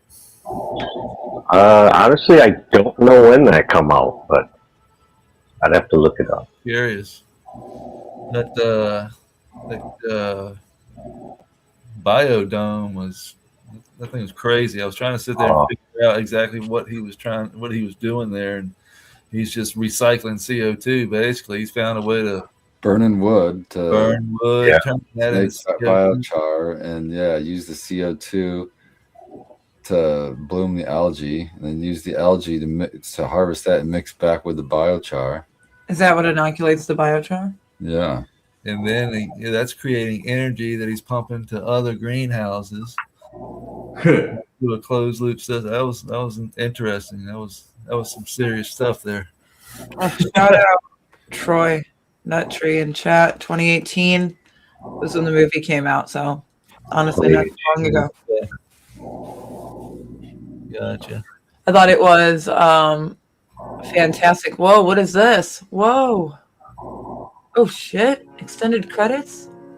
I didn't know this was a Marvel. This will blow your mind. Watch. Watch who's gonna walk in the middle of this motherfucker.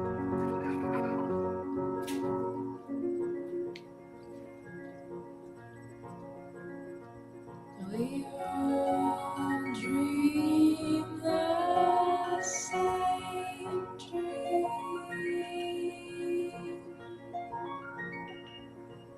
We all dream the same dream.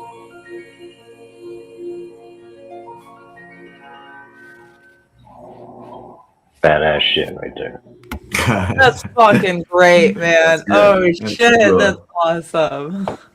Oh, I gotta get this done real quick here. Hang on. All right, everybody. We're gonna put this together real quick. Keep growing. I love it. Yeah. Keep growing.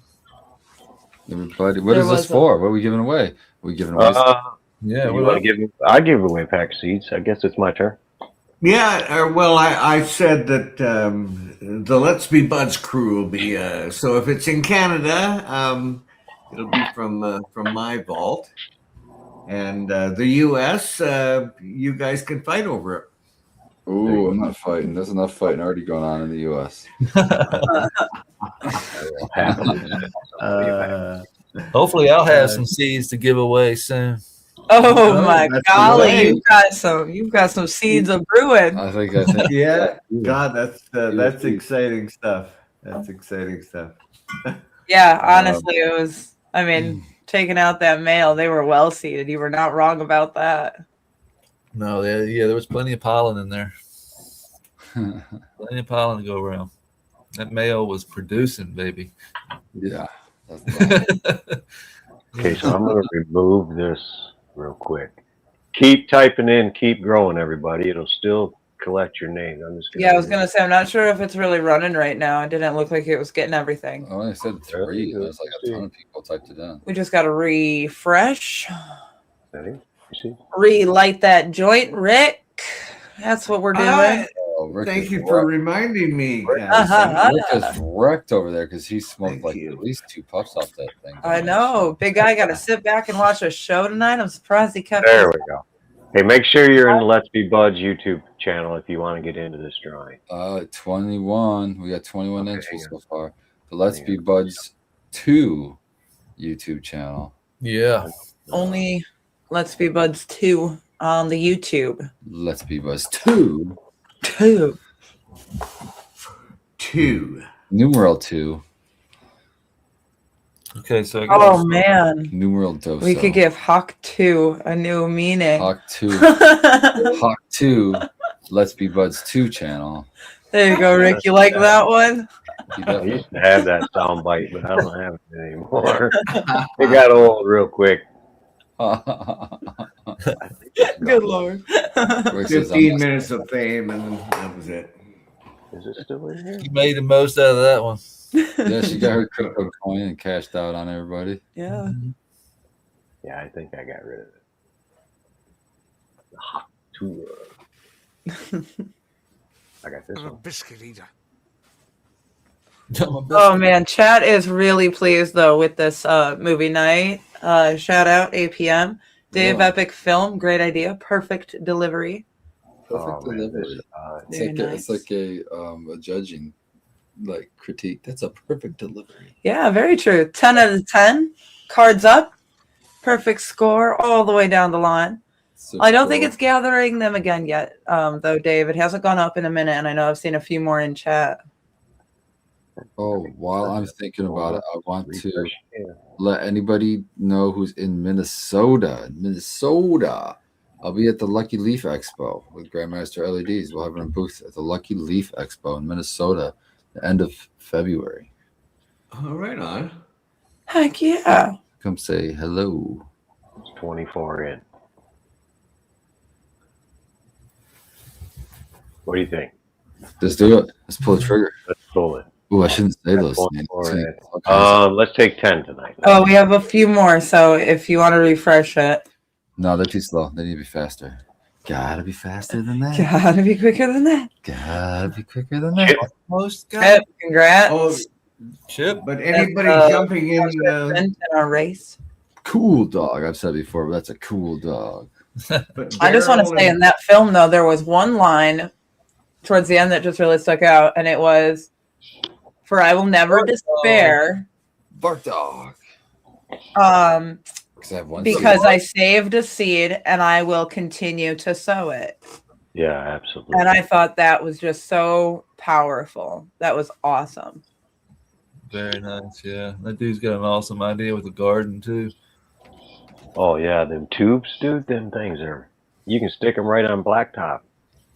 Yeah, I didn't quite, how I crazy didn't quite is that? understand that. What was that? Like, what was It he was like compost inside, like It's got to be like that vegetable or that garden stuff you can put on walkways to prevent weeds from growing through it. Yeah, exactly. I would But assume made in it's a just tube. folded and sealed on itself and then packed full of dirt or soil or whatever. And Something to let air in, but to keep the soil inside so it doesn't just wash away when you water it.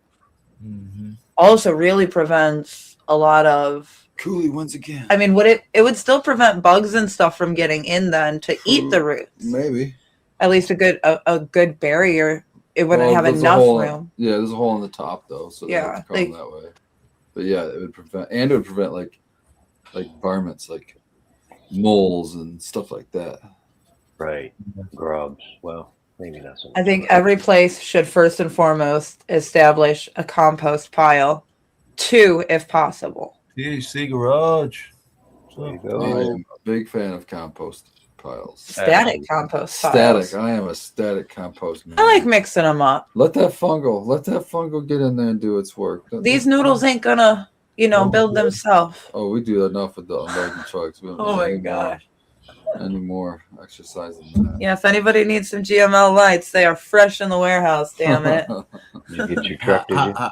Yeah, we You did. got That them was all the moved, giant- did you? Biggest, most giant shit show I've ever dealt with, and I've dealt with many a truck in my day. No. It wasn't fun. It wasn't pleasant. Knocked it out though.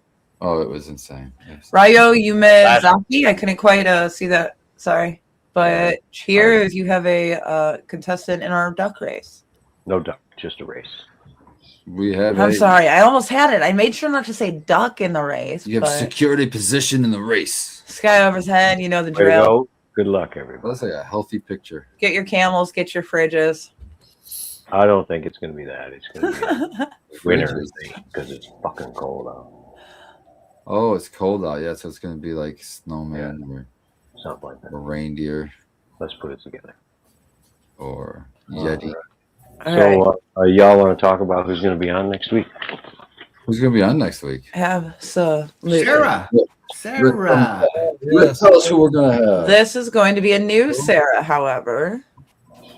Brought to you by Yellow Skunk Farms. Thank you. Yeah, she's got an awesome farm. But she's got a pretty big farm up in New York. New so we're going to York. get to learn a bit Ooh. about that regenerative farming Down in New York. firsthand. Down in New York. New York is south of us. I don't even know where the fuck I am. Where are you? If you're Michigan, yeah. We're in Michigan, but we're always flying high. So, but that's gonna be pretty fun. I'm stoked. She's got Highland cows. Oh, that's awesome. So It's got a cool cannabis garden too.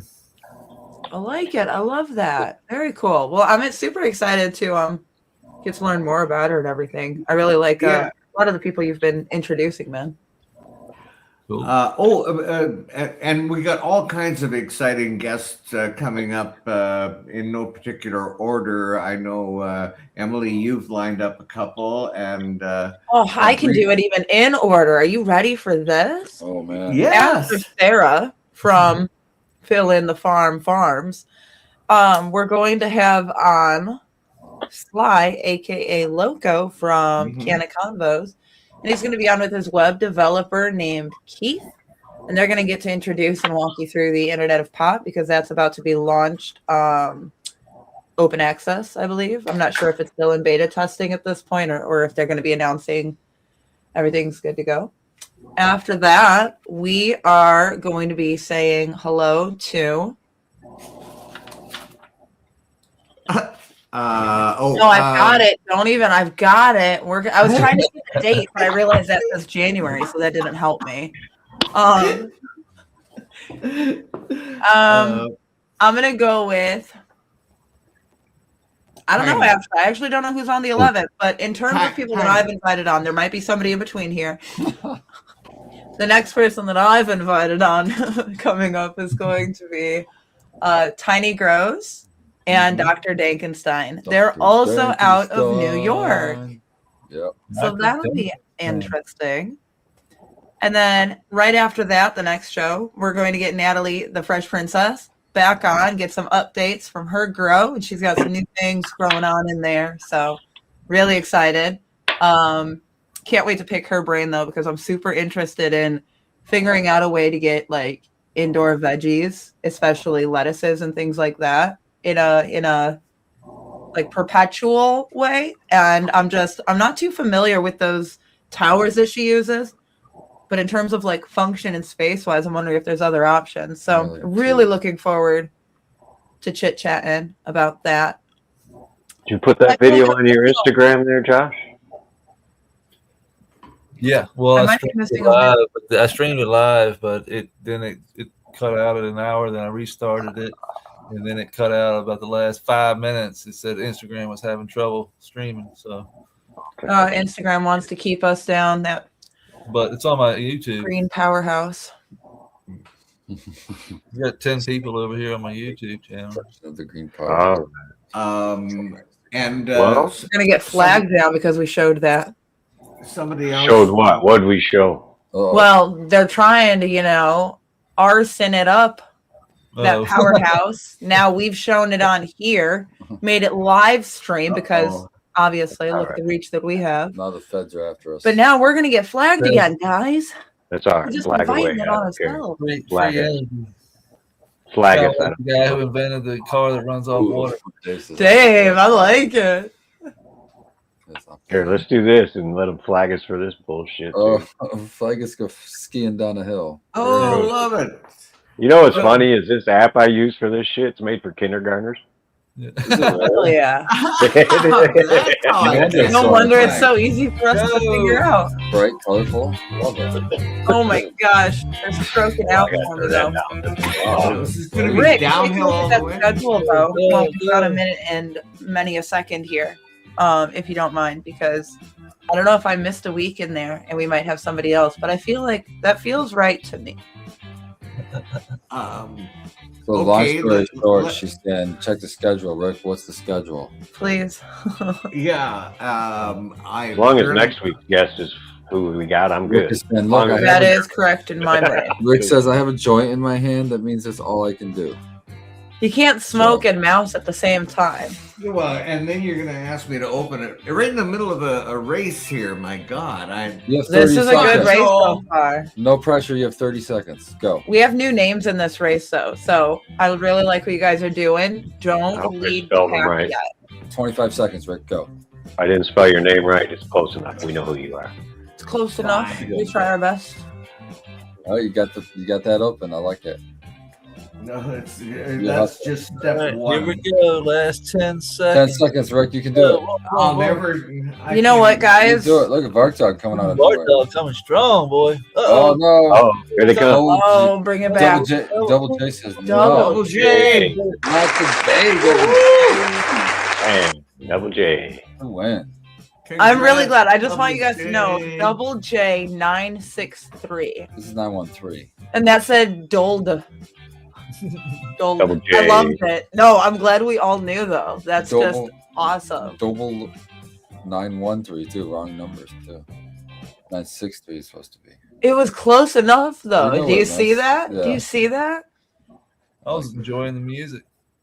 And Double Come on, J, be honest. congratulations. If you still live at the same address in the wonderful state of Washington, I've got your contact information. Yeah,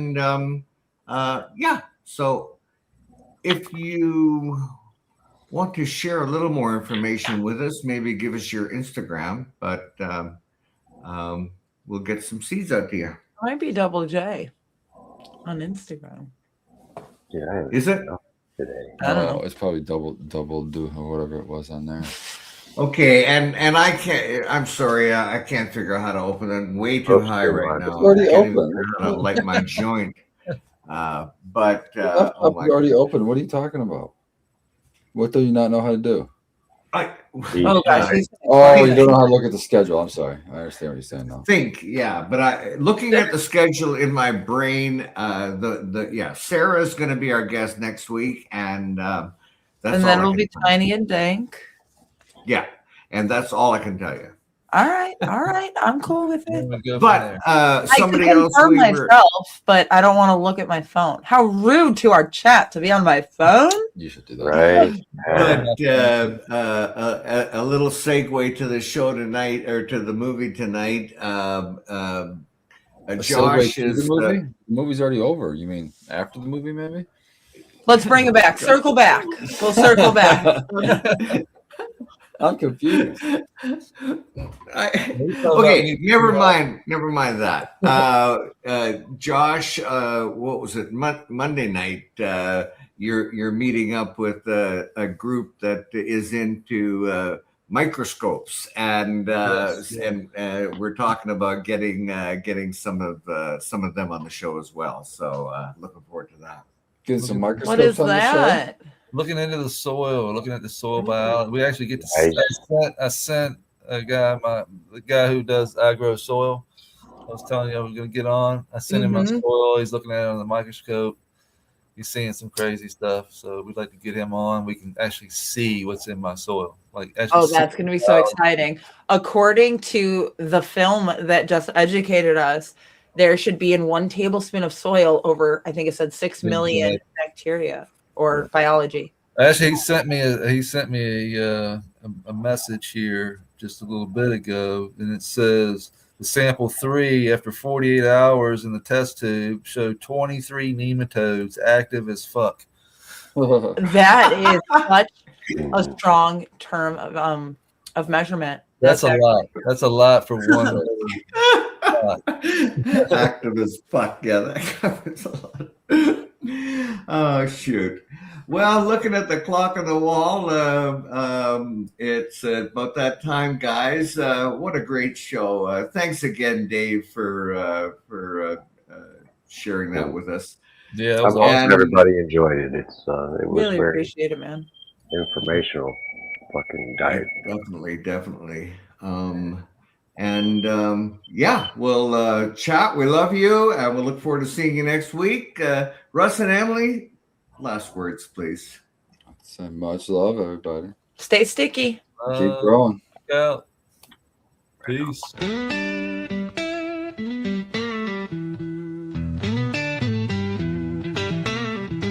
Wednesday nights, the vibe is right. Uncle Rick's got the stories that light the night. Little E Bud by his side, they're ready to go. Spartan grown on the screen, putting on a show. Let's gather round, Bring your favorite strain. Anything grows, let the good times reign. Live chat buzzing, the energy's high. With every giveaway, we reach for the sky. Let's be buds, oh it feels so right. In the heart of the evening, everything